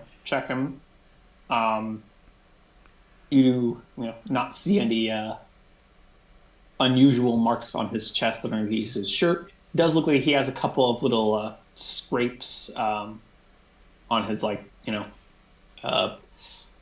arms and legs from something. So I have a 15 passive medicine. So if there's anything that's like bleeding or anything, I'll clean it and just do a little minor. All right, yeah, you were able to do so. You're able to, kind of patch up his little scrapes. Nothing too serious. Seemed like he was able to get away. Mostly, he's just recovering from being very scared. It seemed like he was more scared than anything else. To which Rummy is thanking you all. He's very much appreciated, but he's still like standing by his son and kind of like holding on to him, just but he's very thankful to all of you guys for helping him save his son. Yeah. Now I've heard you may not want to go outside at night next time. I've heard that a time or two. I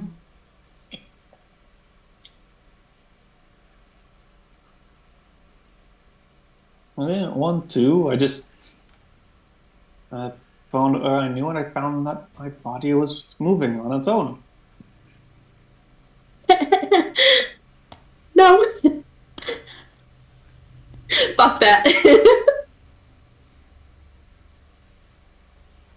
Do you not like the voice? No, I just don't like the idea of, man, I know there's something scary out there. Oh, and I'm walking there. Okay. Hate that. Fucking hate that trope. It freaks me the fuck out. Yeah. One of the spells underneath the Bargus command is suggestion. Oh, fuck. Well, he's banished now. Sure.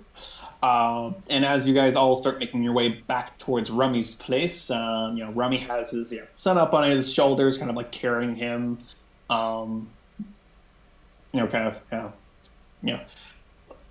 Very much relieved, and happy that his son is safe, and thankful for all you guys. To which he's like, truly, anytime you find yourself, in this next around here, feel free to come and stay, free of charge. I cannot express how thankful and how grateful I am for your help.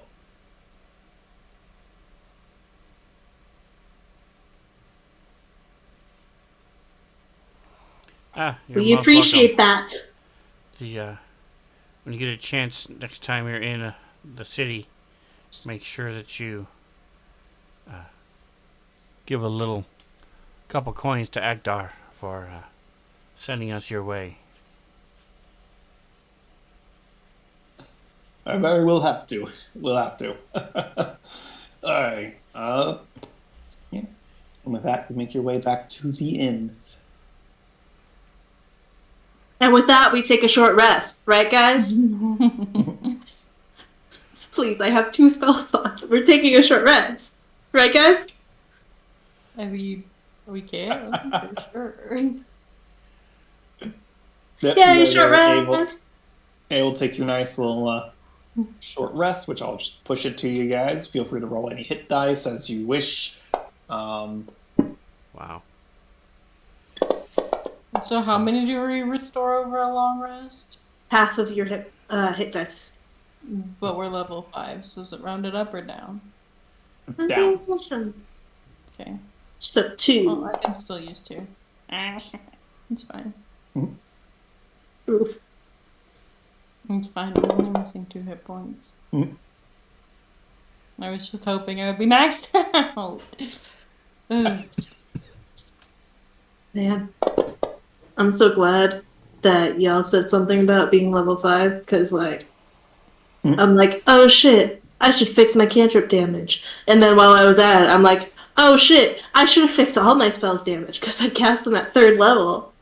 They're all cast at 3rd level. I need to do 3rd level stuff. It's fine. It's fine, guys. I totally remembered that earlier, Like I said, the whole counterspell thing was a joke because my 3rd level spells were gone. I didn't remember I had 3rd level spells. So I was like, that's what I'm going to say when I get when I reach level 5. And I looked at my main page. I'm like, I am level 5. Where are my 3rd level spells? I'm like, oh, okay, I'm in combat mode, so that's why they're gone. It was a whole mess. But it worked out, because he had it. Yeah, you know what? Yeah. Counterspell is, the best spell to just have. As soon as you can get it, you get Counterspell, And now you can do Dimension Door, and I can Counterspell yours when you cast it, and take the gem for myself. I mean, you still don't have spell slots, so... Just saying. Well, and with that, unless there's anything else you'd like to do at Rummy's place, No, we'll relax. I'll talk to things. Is there anywhere here that has a or we can get a shield. Um, 'Cause I would love for him to have a shield. give me a second. I might have one in the back. His- Give me a percentile dice. If it is under, we'll say 60, Rummy has a shield. He can. Nope. Actually, No. I'm carrying a shield if he doesn't have one. Because Gerald's armor class is 11. And Yeah, he has so- a leather apron that's acting as leather armor, and he has no dex bonus. So, be nice if he could wield a shield. Yeah. So yeah. Sorry. Unfortunately, I guess I thought I had one around, but I can't find it for the life of me. If I did, I do have chainmail armor. And then, give that to him. He can only. can he wield- wear it? No, he can only use light. Okay, never mind. Well, I mean, I do have this shield that I don't really use all that much if you wanted to use it for now. And Merritt holds out a shield, Mhm. and I'm Excellent. throwing it in the party sheet. Cool. Inventory. Shield. Equipped. I mean, I'm pretty sure I haven't really been using it, so it's fine. well, I'm squishy thank you. anyway. So. I'll be sure to put it to good use as help you out more from the back lines. It would help to not be shocked quite as much. Edge? Yeah. But do remind me next time we're out to feed you some of my nice little treats. Like making them for the guys, but Yeah, so and they seem to like them. But I love to share them with you guys as well. So we did that. Speaking of which, as part of a short rest, I forgot he could do that. He can make. As part of a short rest, he can make food and feed it up to 4 plus proficiency bonus, which would be 2 at this point. So he can feed it up to 6 people, and they gain an extra. If they're rolling hit dice, they can roll an extra 1d8 to restore that. He also had a thing called It's like Song of Death? it's basically Song of Rest, but for chefs. So if anyone was still down Two. some hit Yeah. points, So you you can do it can for feel 4 free to people. roll. You can do it for 4. So Yeah. It's fine. I'm just not hurt. Awesome. and is Barnacle still hurt? Yeah. Barnacle. And Food is delicious. It's great at temperature control for the fire. So he's doing a really good job. nice. Another thing Merritt, did you that need he it? has is at the end of a long rest, he can make a number of treats equal to his proficiency bonus, so 2 at the moment. And these treats, they last for 8 hours after being made. He can give them to someone as bonus action. He can eat them. You gain temporary hit points equal to the proficiency bonus, which is 2. So he can make 2 treats that give you 2 temporary hit points. Nice. Yeah. Hey, any temporary hit points is good temporary hit points. Yeah, so that's just something you guys have in the bag. And that he just has some, helping spells. In case you're curious as to what spells he has Bless, Cure Wounds, and Purify Food and Drink, Oh, Makes sense. along with Light, Mending, and Sacred Flame as his cantrips. I'm just saying, he better not cast Purify Food and Drink centered on me. Please don't. I'm carrying so much poison stuff. It's intentional, I swear. Yeah. And Merritt is not partaking in the feast. He has instead decided to kind of retreat to a corner of the room and is poring over his spellbook. Well, yeah. I'm at full hit points anyway, so I don't need it.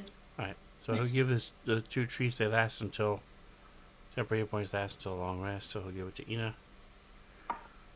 I don't see it, but do you see it? It looks like it showed up in the combat tracker. I mean, in the chat. Do you see It's it on as a my DM? character sheet. Okay, perfect. Also. Perfect. And Also, then Nick, if you could heal me for those last 2 hit points, I didn't know how to make it healing. Because, just finished everything, you can just it'll be remove all of 7, them. wasn't it? Yeah, she had like 2 left and she get rolled 7, Okay, so gotcha. you just had to remove her remaining wounds. Perfect. All right, and then we'll do the particle. Hopefully, he himself won't be needed. All right, and then what about a crossbow?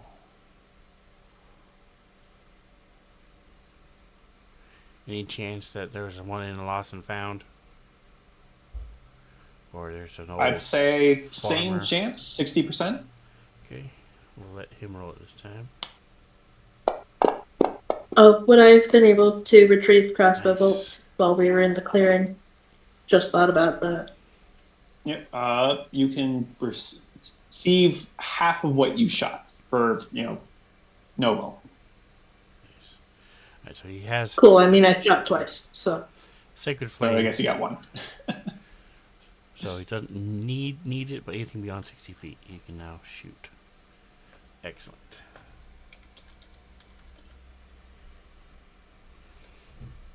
Excellent. What the hell is that? Ooh, a blade driver crossbow. Okay.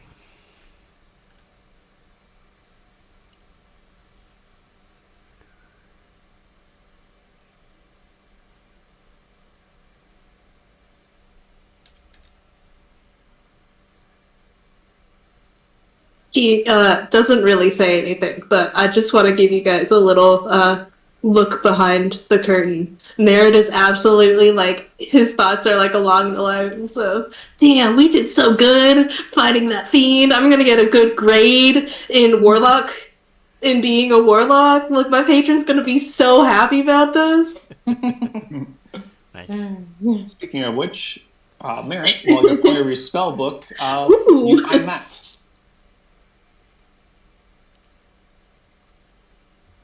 He's trying to recount the events of last night, where he got super fucking drunk on tonic. Yes, It should on really tonic. be possible, but he's like trying to like recognize like, did I do this? You're pretty sure the tonic is probably mixed with something else, but yeah. Oh yeah, with rum. Yeah, obviously. Yeah. What's wrong? Yeah. I mean, clearly it was rum. That's what it labeled as. It was rum. Yeah, he's trying to figure out if he did this. I am proficient with forgery kit. Would I be able to like look for like traces of like my own handiwork? Like maybe I like hold my pen weird or something. Could I see if I could figure out if I did that? Sure, I'd say, give me a forgery check. Just, one of those tools checks. I don't And- have it coded. That's Then it would be it would be like a proficiency intelligence check, I would say. how would I do that? Just roll Arcana, and I'll add the thing to you. Appreciate that. Oh shit. Oh yeah. Nice. Nice, very nice.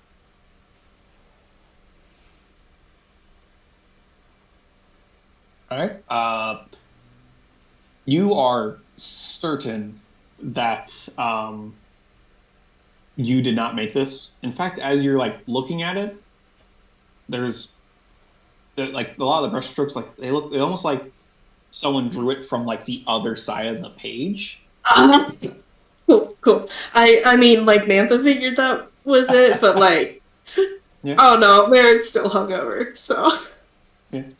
And as you like inspect more, it's like there's like weird ripples almost in the drawing, as if there was almost like someone like drew it, and there was a bit of water in the mix. Mm, Yeah, I think that answers the question you were going to ask. Or that answers my asking. question. Yes.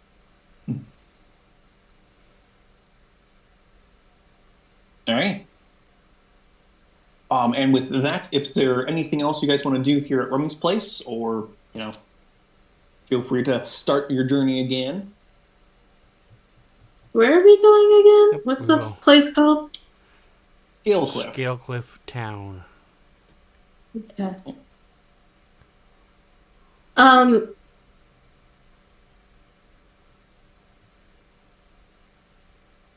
Man, I don't know how to go about this, but I kind of want to like inquire about that place and like see if it is a city that uh has a wall around it. Yeah, sure. You can ask Rummy, Yeah. and he'll talk to us like, oh yeah, it's a walled settlement. They've and good thing too. They get a lot of you know wild animals that roam around there, especially from the scale lands that they're right on the edge of. Um, yeah, no, they have a nice girthy wall around. I think they had some hill giants help with the construction. Um, it also has like a river that runs by it because it's right on the cliffside, hence the name. And there's a big falls that's on one side of the village or one side of the town. At the restless river kind of runs by them, gives them a nice little water source. Anything else you wanted to know? I mean, I think, yeah, as you know, it's a week down the road. Oh, the direction you were headed. Any chance we could take some rum to go with us? Oh yeah, totally for sure. And you know what? Here, he's gonna like kind of go to the back. He grabs a couple of bottles and he brings like a little crate with about with 6 bottles on it. And it's like, here you go. As thanks for helping me with my saving my son, and I guess also make a little area a little bit safer. Here's some six bottles of rum. Awesome. Well, make sure you lock windows. Install locks on your windows so maybe your children don't go climbing out them at night. Don't let that happen again. Don't worry. Yeah. But again, thank you so much, and please enjoy the rum. I got us drinks for the rum, guys. Yeah. Oh, before I forget, Ina, did you have any rum? I mean, we sold Oh, a bunch yeah. of stuff here, and we were going to ask you when you got back. Look at your inventory. Do you have? I forget exactly what it was, but We were selling wheels of cheese. yes, Wheels of Cheese was one. yeah, he can buy and trade anything that you wish to like a part off here.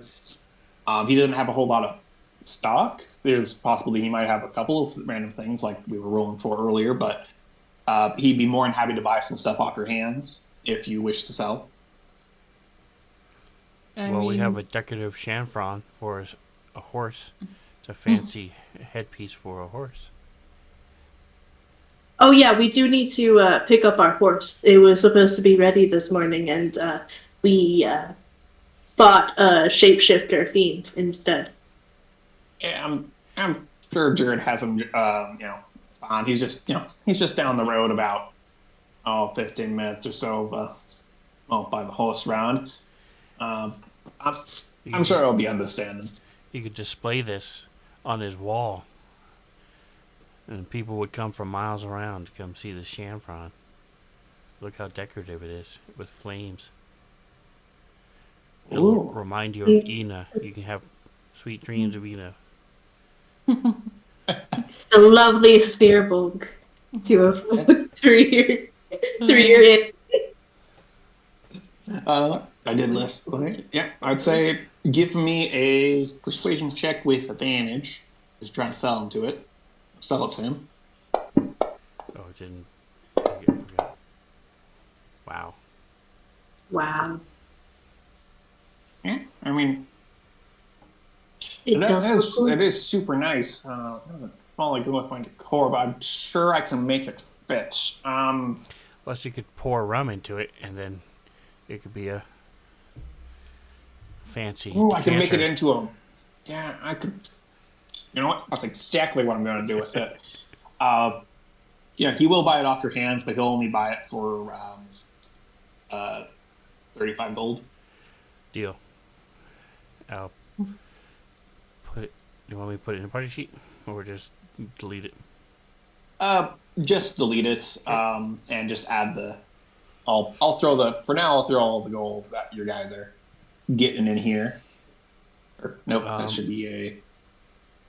Yep. I wasn't gonna say anything, but you seem like a nice goblin and all. We have this one of a kind diamond. Look at it. If you hold it up to the light, it's got all these cool lines and it shimmers like a prism. Where? Oh, Um, that looks. Yeah. Yeah. Oh, hey, look at your children. Look at how well they're enjoying their shadow thing I gave them for free. I'm gonna like cast thaumaturgy to like make it like make the diamond like sparkle way more than it should. Like it little like kind of like glows like a little bit. That, I would certainly love to have something like that. However, I think it might be a little outside my price range for what I can comfortably just buy over the counter here. I got expenses, All right, that's fine. Well, maybe next time when we come back through, you'll find a buyer for it, and we'll have it for I'll you. definitely keep an ear out for you. Whenever you pass by through. Hopefully, soon, but we'll see. If you have anything else, I'm looking at kind of. Do you make your alcohol here? I do make a lot of it. Some of it's imported. A couple of the people around also make some that they'll sell to me and I'll buy. But I make most of it myself. Well, I Pretty have down this. proud of it. Have you heard of onkeg, the big giant bugs that have this special kind of liquid in them that makes an amazing, some of the best rum you can find? Actually, I've only actually gotten a chance to work with Dan once before, and it was some damn fine rum. If I'll tell you what. Boom. I do remember that like I rolled like really well on my ability check to figure out stuff about the acid sucks. So I would like to try to help Barnacle by like telling Remy about the like the process and the stuff because apparently Wizard School teaches you specifically about oncake wine or oncake rum. I do remember us making a joke about that, but I rolled really well on that, so I'm giving him like pointers about from Wizard School, Yeah, it was an extracurricular. Look, we are serious about two things: magic and alcohol. Yeah, and I'm not even sure if that guy was a professor or not. He just showed up to class one day and started telling us about this stuff. So. All right, give me a persuasion check with advantage. You talking to me or her? Or I'll say Barnacle Marriage. because you're the one who's kind of heading it. Okay. give you another chance to redeem yourself. There you go. There you go. All right. How many sacks do you have again? I just had the one. I don't know if anybody else has one. I have 2 of them. Oh, there you go. All right. He'd be willing to buy all 3 off you for, I'd say, 20 gold apiece. I'm good with that. That'd I be don't a total know of if 60. Merritt wants to part with that for that price or not. Sure. All right. If you want to only sell 2 of them, he'll buy them each for 20 gold. If you wanted to keep one, or he'll just take them all.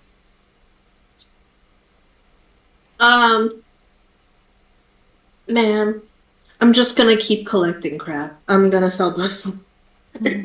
Okay. Yay. All right, thank you. And unfortunately, I'm kind of at the tail end of the money. I'm kind of It's all right. okay to trade with You'll like make this. this back and so much more in the next couple of weeks as you sell this Rhine and people come for the look at the decanter that's pouring out the best rum they've ever had. Yeah, totally. Yeah, I'm definitely going to dry all the travelers and locals dry with this kind of rum.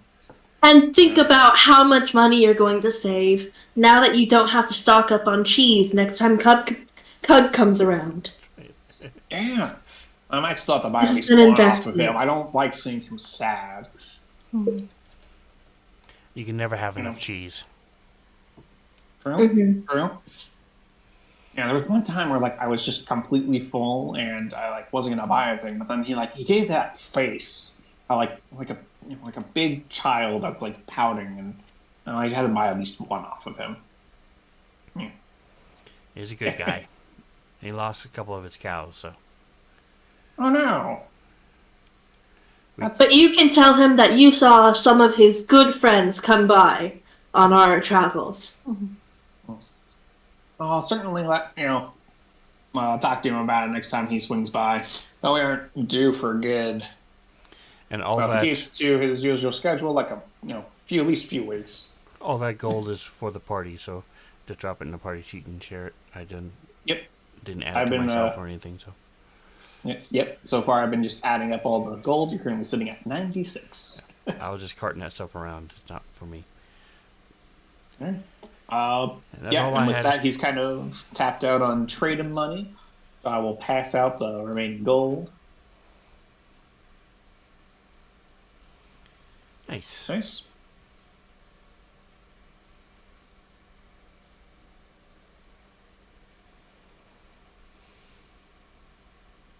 Alrighty. And with that, unless there's anything else you guys like to do here or chat about, or ask Rummy about, you guys are, pick up your horse and continue on your journey. Yes. That's what we're doing. I'm just saying. I paid 13 gold for this horse, so Merritt is trying to get out of walking. If you let him, he's trying to get out of it. Not a problem. You need someone. You can sit in the cart. We don't have a cart right now. Oh, that's right. We don't have a cart at all. We just have a horse. Of course, yep. Someone has to drive the horse. Yeah. Alrighty. Well, so you pick up the horse. Merritt gets on, Right. and you guys take off. After a full day of Merritt, riding, give me an he's animal not going to be handling check, too just to excited. see how well you accumulate Oh, to the it's new horse. not gonna be great. This is a flat roll. Oh dear. You know what? Yeah. Not bad. Yeah, the horse is a little older, still good, and not but he's a bit older, so he's a bit more mellow for you as you get on. And it's yeah, nice, and you're And this horse was not cheap because it was defective. Good to know. yeah, he's not defective or anything. He's just a little older, so he's mellowed out. Very much like a he's still good as a riding horse. He's just not like a good as a workhorse. Which is probably what the farmer was using him for before this. So you know what? We did him a favor. He didn't have to like devote any resources to it. By the way, did we need to like spend anything extra to like get stuff to take care of the horse, like feed or whatever? I will say no. As a part of just the whole purchase, he included like the saddle and tack, and as you're coming by, he throws in enough feed for the trip to Scale Cliff. Awesome. Love that for us. Yeah, so you don't have to worry about that. This type Yeah, of terrain, so in theory, we should be able to find stuff for it. If we stopping it on a couple times a day, you should be able to graze and eat too. Yes. So generally, no worries, but throw it in just in case. I was checking something. Oh yes, I'll just for math's sake throw in the horse here and just the cracker to get him somewhere.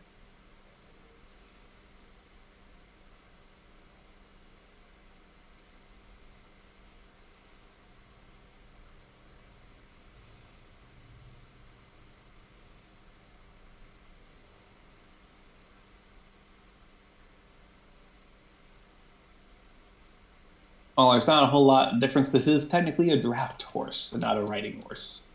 But Gotcha. Well, for not a riding horse, it's doing pretty good for one that's being ridden.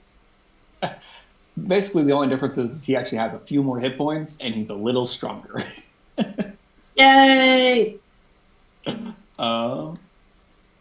Yeah, and with that, you take off. The rest of your day is, relatively uneventful. You were a little late, getting in, so you don't quite make as much progress as you think, or as you were thinking you would make today, but generally goes pretty well. As we roll into the next days of travel, Ina, would you roll me a percentile dice? Wow. Just don't get a 96. It's fine. It's not a 96. Mm-hmm.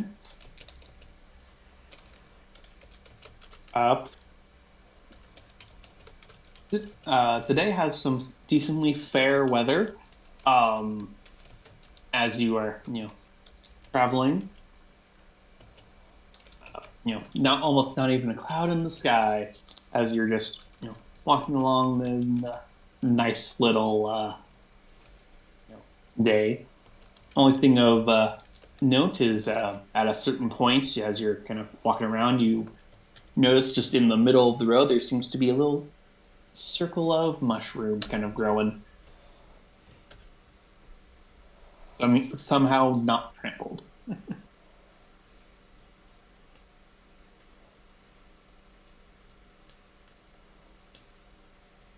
But yeah, other than that, the day passes by uneventfully. Just well, it's like it's like making like a nice little perfect circle. Wow. Mushrooms seem to be growing nicely. Nothing bad has ever come of mushrooms growing in a circle. Yeah. Well, you guys pass by carefully or not carefully. That's up to you. And continue on the rest of your day. I'll bring us to the next day of travel. Merit, if you give me a D100.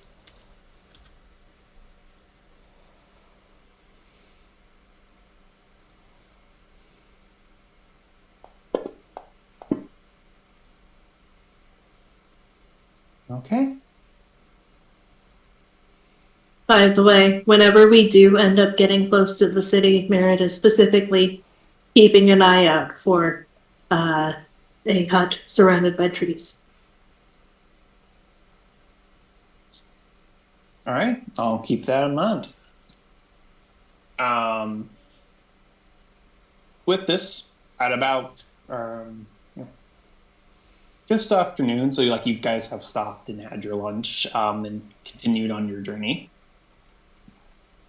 As you are coming down the road, you notice up ahead, in kind of like the open space that's this stretch of the road seems to inhabit. Little trees here and there, but for the most part, it's largely open plain. You notice ahead there appears to be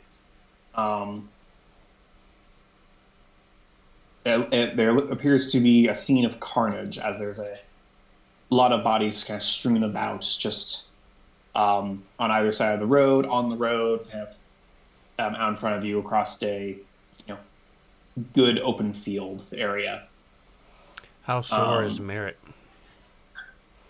after riding a horse for one full day for the first time ever? Probably not great.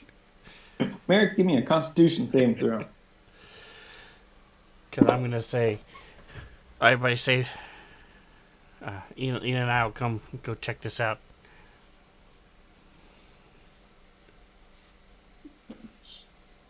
Merrick, you're actually doing pretty good on that. Yeah. You're feeling a little, starting to feel it, but it hasn't quite set in yet. Merritt? It might feel different when you get to the end of the day and start actually relaxing. Your muscles aren't quite as warmed up, but at the moment you're doing really good. Merritt is slowly becoming a horse squirrel, realizing that he was born to fucking ride. Rode the mechanical bull at the mage school. As you I'll call as it. you all Hey, get come closer, on, check it out. The rest of you stay here. Merritt, your I'll have call. you all give me some perception checks. Boo. Boo. I'll say between the three of you, as you guys are getting closer to, the bodies seem to fall into kind of two different categories. +8. That's crazy. You see a lot of people who look like your standard kind of bandits wearing kind of leathered armor, look a little rough. Though a lot of the bodies appear to be kind of decaying. They have flies eating at them, as they're lying there. They look like they have been dead for a few days at this point. But you see one group that appears to be kind of looking like bandits, including one ogre that's off to one side, kind of dead. One of its arms totally torn off. And the other group appear to be some toppled up. Any suspicious logs toppled over the road, or I've been warned of this situation. You do see further down the road, a good 100 feet beyond where the most of the carnage is, there is a felled tree. But Hey, watch out for bandits, guys. Yeah. So and the other group appear to be these robed serpent folk.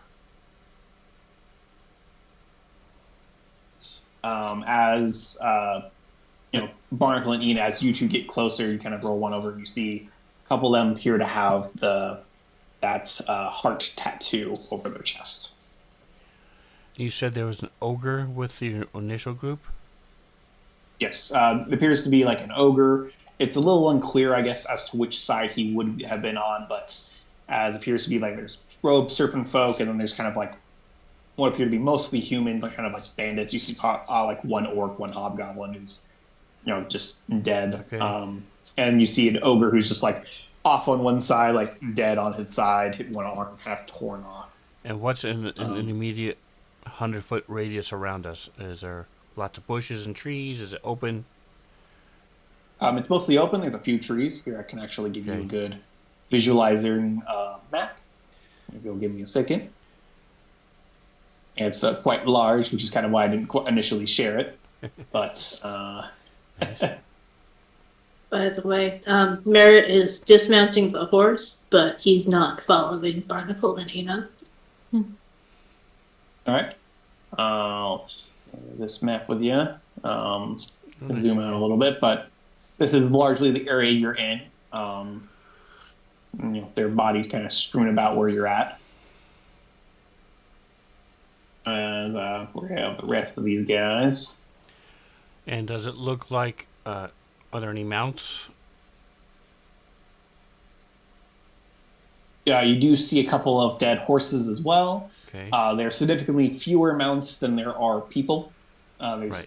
There's looking around, you see maybe two or there would be like three dead horses. And But you see a good like 15 bodies. does it look like it's been uh, looted? Are the weapons still there? Is there any kind of bags or backpacks, saddlebags? Hmm? I would say give me an investigation check as you check for more stuff. You do see like a few weapons here and there on the bodies, but as you're checking for like other stuff, give me an investigation check. As I throw the rest of these the acolytes on further back. Ooh, look at that. Wow. Nice. Yeah, as you go up, it looks like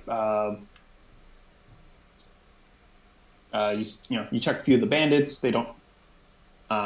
It looks like they have their weapons on them, their armor. A lot of the bandit bodies looks to be in like a very bad state. Actually, like they look at this point, like they look like they've been decaying for almost weeks at this point. Versus when you're like checking some of the serpent folk, they look like they've only been decaying for a couple of days. Hmm. But you don't find any other extra bags or stuff. They have their weapons and armor on them, but they don't have like a backpack or coin pouches. Like they don't seem to have anything else on them.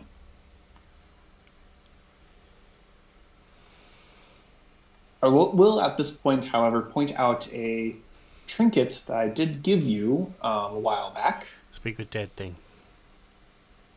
There is amulet of the dead. I am going to I had it just ready remind you of that. had it ready for when Merritt died, so we could figure out how to split its gear. Hey, I'm gonna take your stuff, okay? Yeah. As you're doing a quick count, there appear to be 15 bodies total, 7 bandits, 7 serpent folk, and then the ogre.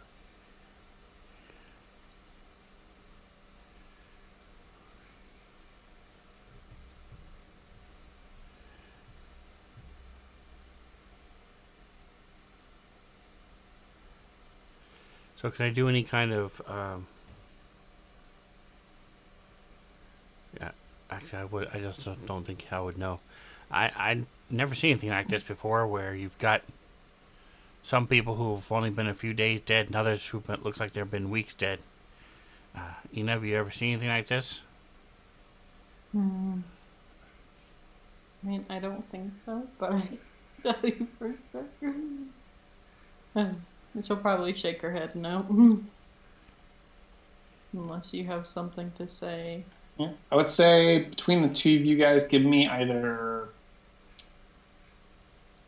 I'll say this could be either a religion, nature, or arcana. I'll say one of those three.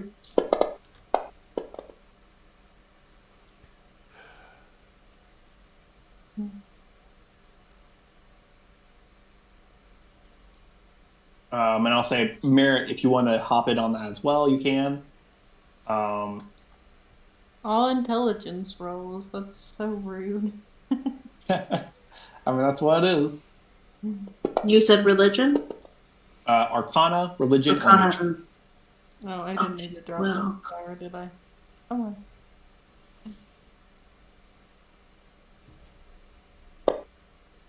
Oh yeah, no. No, he is taking good care of that horse.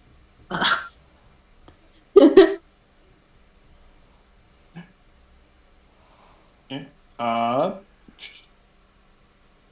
Look, I'm the horse girl at the Barnacle start and of this Merritt, nothing movie. much is coming to mind. Ina, however, as you're thinking about, like, you know of some magics that could affect the decaying process of different, of creatures. You know, so many of which like will either increase it or delay it. Like there's many spells that delay, but um, less well known. There are many spells that also increase it. Um, kind of in the vein of necromancy. Um, many spells just like upon inflicting damage will accelerate this increasing the decaying process. Um, however, you are struggling to come up with any specifics. But it does look like, at least for on the bandit side, it looks like it might be the work of some, large area necromancy spell that affected them or something.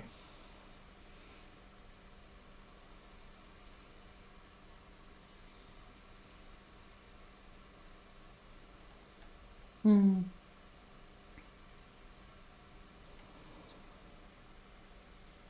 So, like, I'll probably mention necromancy, but I won't say anything besides just that necromancy with maybe the inflection of a question. Any of you have a grappling hook?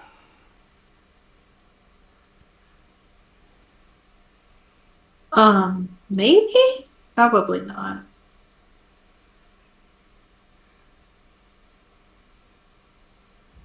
Inafira, do you have a grappling hook?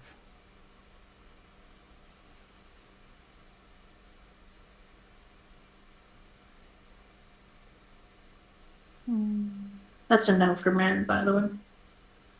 I don't think so. Una has rope, I'm pretty sure. But not a grappling hook. So I'll use my knot tying skills to do slip knots and stuff, and we use the horse to just drag him off the road, so the road's clear at least. All right. I'll also do a cursory check real quick on on anybody who might have pouches or anything, just see if there's anything that was left behind, and then talk to the acolytes. If you guys want to do any kind of prayers, I don't know how you feel about these different races, but if there's anything you feel like you want to do. I would like to say some prayers to hopefully just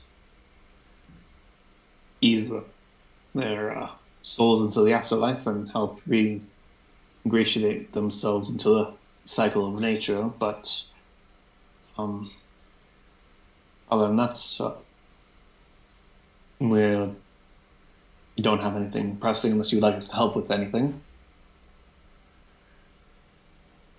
No, I'll just have them maybe help with the donkey as well. We'll just do quick drag him off the road, and then as that's happening, I'll go over to Merritt. Hey, Merritt, I've got this amulet thing. We can talk to one of them. Think it's worth our trouble? I'm not even sure what I would ask.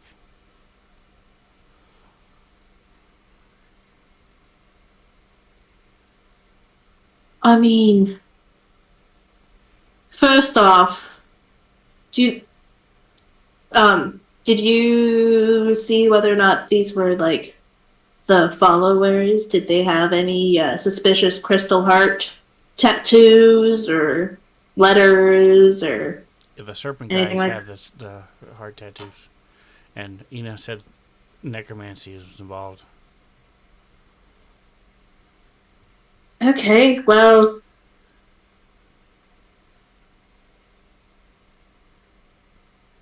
I mean, we might as well, right? When do you are you able to use that amulet multiple times? No, I can only use it once a day. Once a day, though.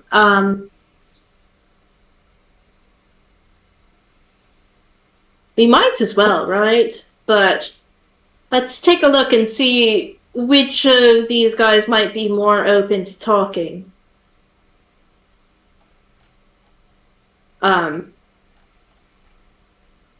Merritt doesn't think that any of the acolytes would. Well, I mean, I kind of walk over here to do some prayers over some of the bodies that are like over here.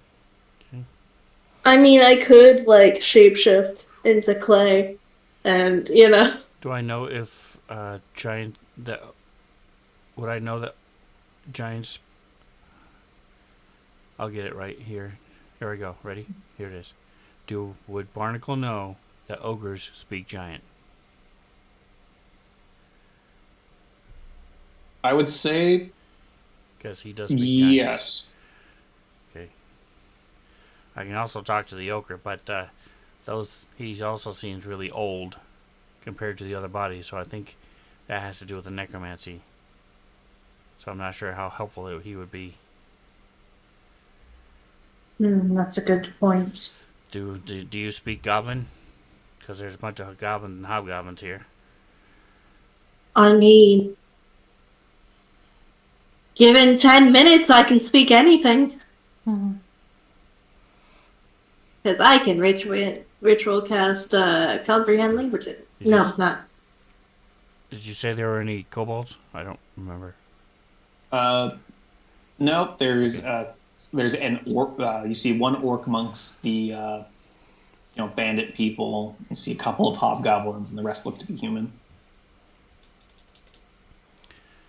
Actually, I don't think I can speak Goblin. I think I would understand them speaking Goblin. Yeah, I think you're thinking of the spell tongues, which allows you to speak the languages. Because I have a spell from like a homebrew Which? a homebrew class that it's called understand languages, but it's functionally tongues, just reworded, and it confuses me to no end. Mm-hmm. So yeah. Hey, Ina, Given 10 minutes, I can Goblinoid? understand anything. Or orcish?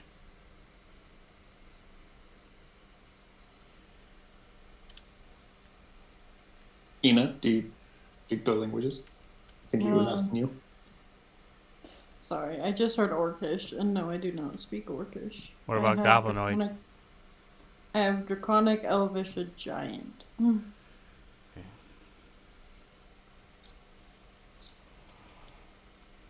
Well, I guess it's one of these humans. Go back a couple of days, go grab from me.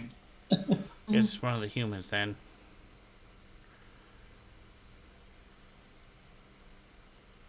You were aware the snake folk, they spoke a form of Draconic. And most, at least the ones that you encounter, most also seem to understand Common. Do we think they'd be receptive to answering questions? That's the issue here. Yeah, That's up to you to decide. I'm just offering knowledge that you would know. Yeah, I don't believe they would be either.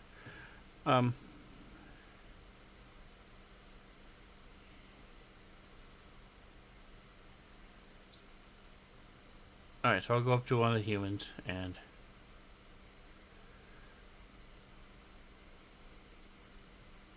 are all the humans look several weeks dead? Or do any of the bandits look fresher like the snake people?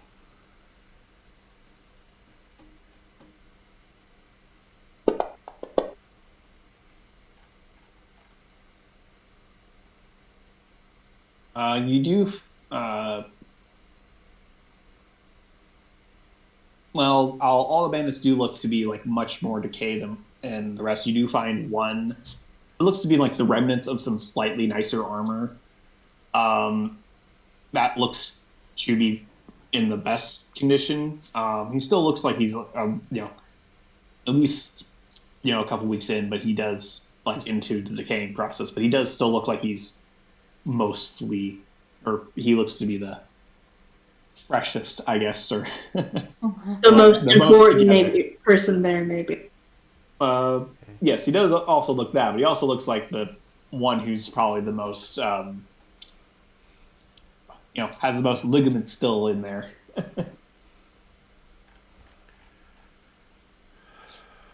Well, I think we just found our best candidate, huh? I'm just trying to figure out what we would ask. Let's see. Maybe where the people they fought came from or where they're going.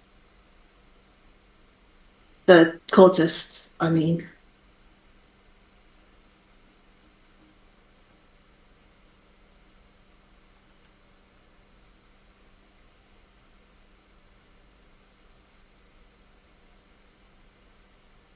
I was just reading through the notes. Nothing here's.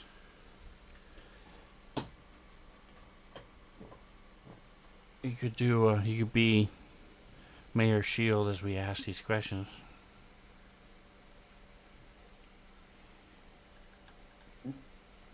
The body would be around over here ish. The particular one I was pointing out. Alright, so I'll go over there and cast a spell.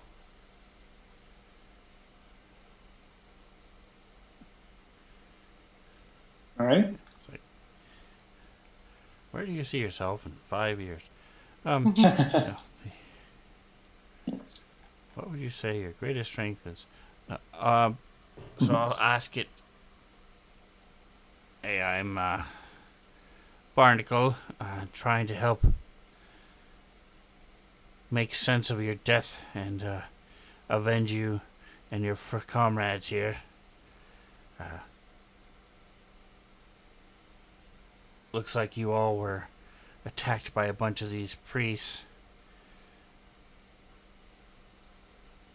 What was your interaction with these priests, these snake men? Okay. So you pull out the amulet, cast a spell.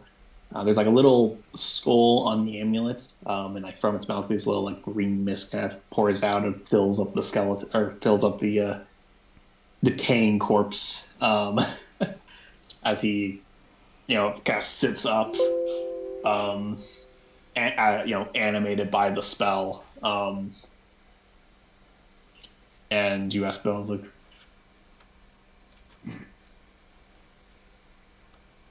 we're bandits.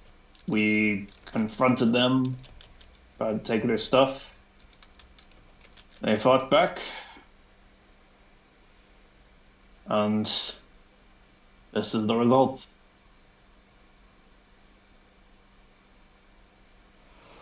Have you run into any of these before?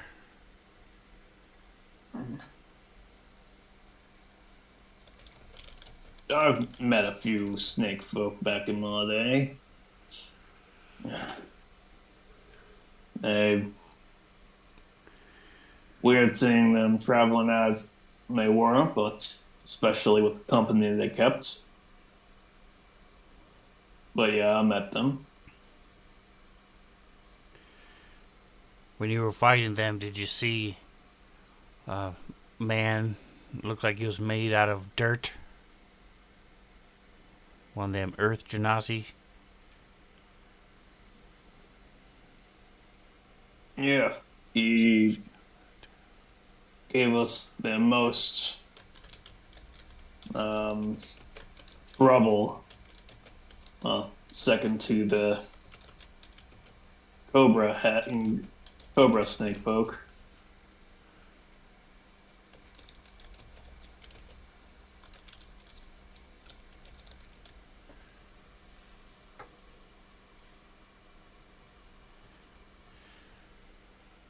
So I'll ask Merritt, and I presume they're closer than what it shows on the map.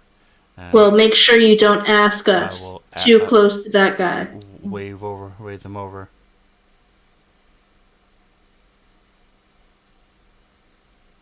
We get waved over. Yeah. Feel free to move over. I kind of forgot there was a map.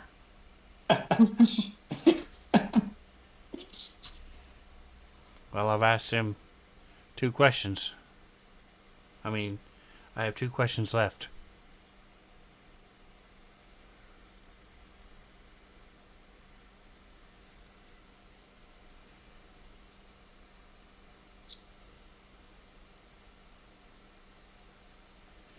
Maybe you should ask if they were carrying anything important. Is there anything? I'm being very careful to phrase this as a statement, not a question. I would say as you asking more question with each question, more of the mist that went into him is kind of slowly kind of coming out of the body and kind of dissipating around him, kind of surrounding you guys now.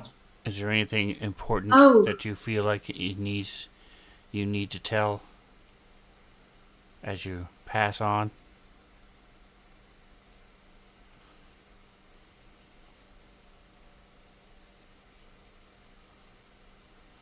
I'm thinking. Give me a second. Were you gonna say something, Merritt?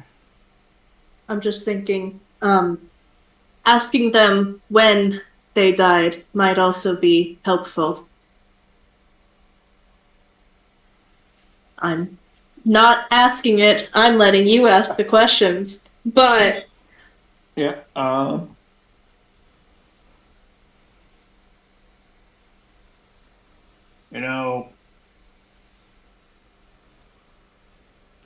yeah, there is something I'd like to, make my stake on. I found a way to get close to the dead bark tree. Nice.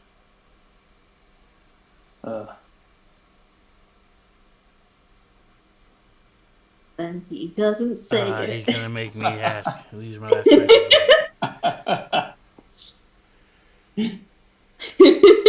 How do you get close to the dead bark tree, and were you guys carrying anything important?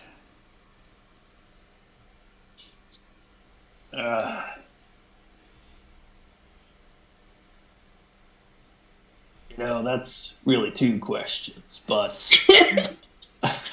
Look, you gave half of an answer on the first one, so... Fair enough. To answer the first part of your question, I'll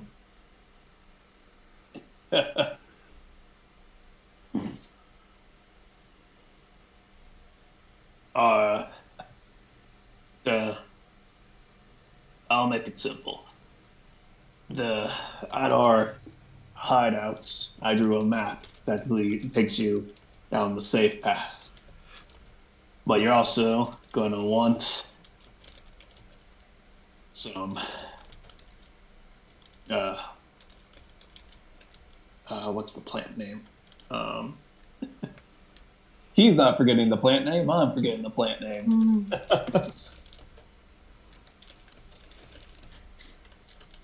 Dude asks, what was the plant name? And uses up the rest of the last question on himself. Drops dead in the middle of telling us something important.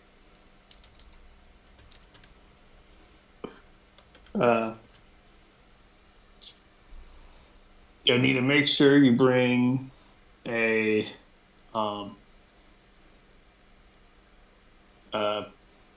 herb pouch with some wormwood, some deer lichen, and some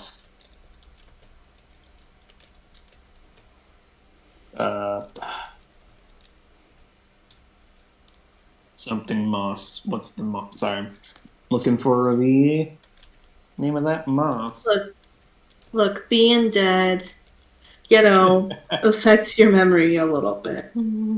It's okay. We'll give him time.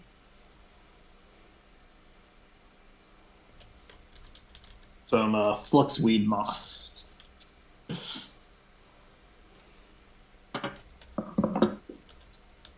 What was the lichen?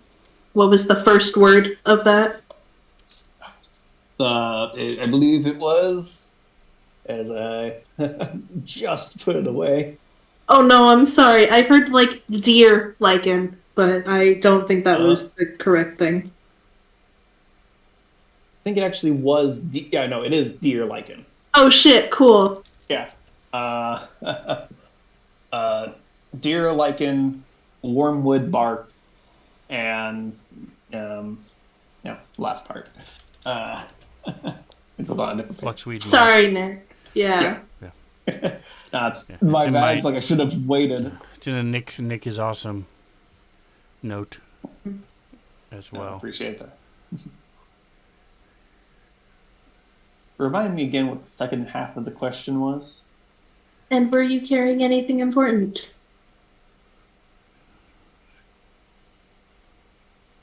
Am I prized? Well, didn't have anything worth of note at the moment. I do have my lucky key, my lucky magic key on me, as he kind of, his hand kind of like reaches up and kind of like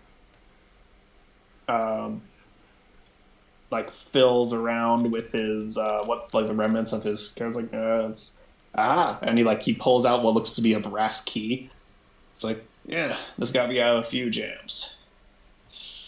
And with that, I'm pretty sure that's the fifth question. Yes. So as Five the and last of the spell kind of comes out, you watch as he like starts to fall back. But then something lingering on the body, like the edges of the wound, all the wounds on him, start to grow a sickly green, and that mist that had been dissipating starts to expand and kind of lightly cover the whole area, as instead of falling back, he gets up and stands Oh up fuck! and draws his blade. As you look around, as the other corpses surrounding here also start to rise. Dun, dun, dun. Excellent. And with Did that, we at least get to snatch this guy's lucky magic key? no, he has his key still on him. Damn actually. He's holding the key in one hand, and he has his blade in the other. And with that, we will pick up there next time as Dun, dun, dun. standing up all around you here. Actually, I will reveal as all the bodies start to stand up.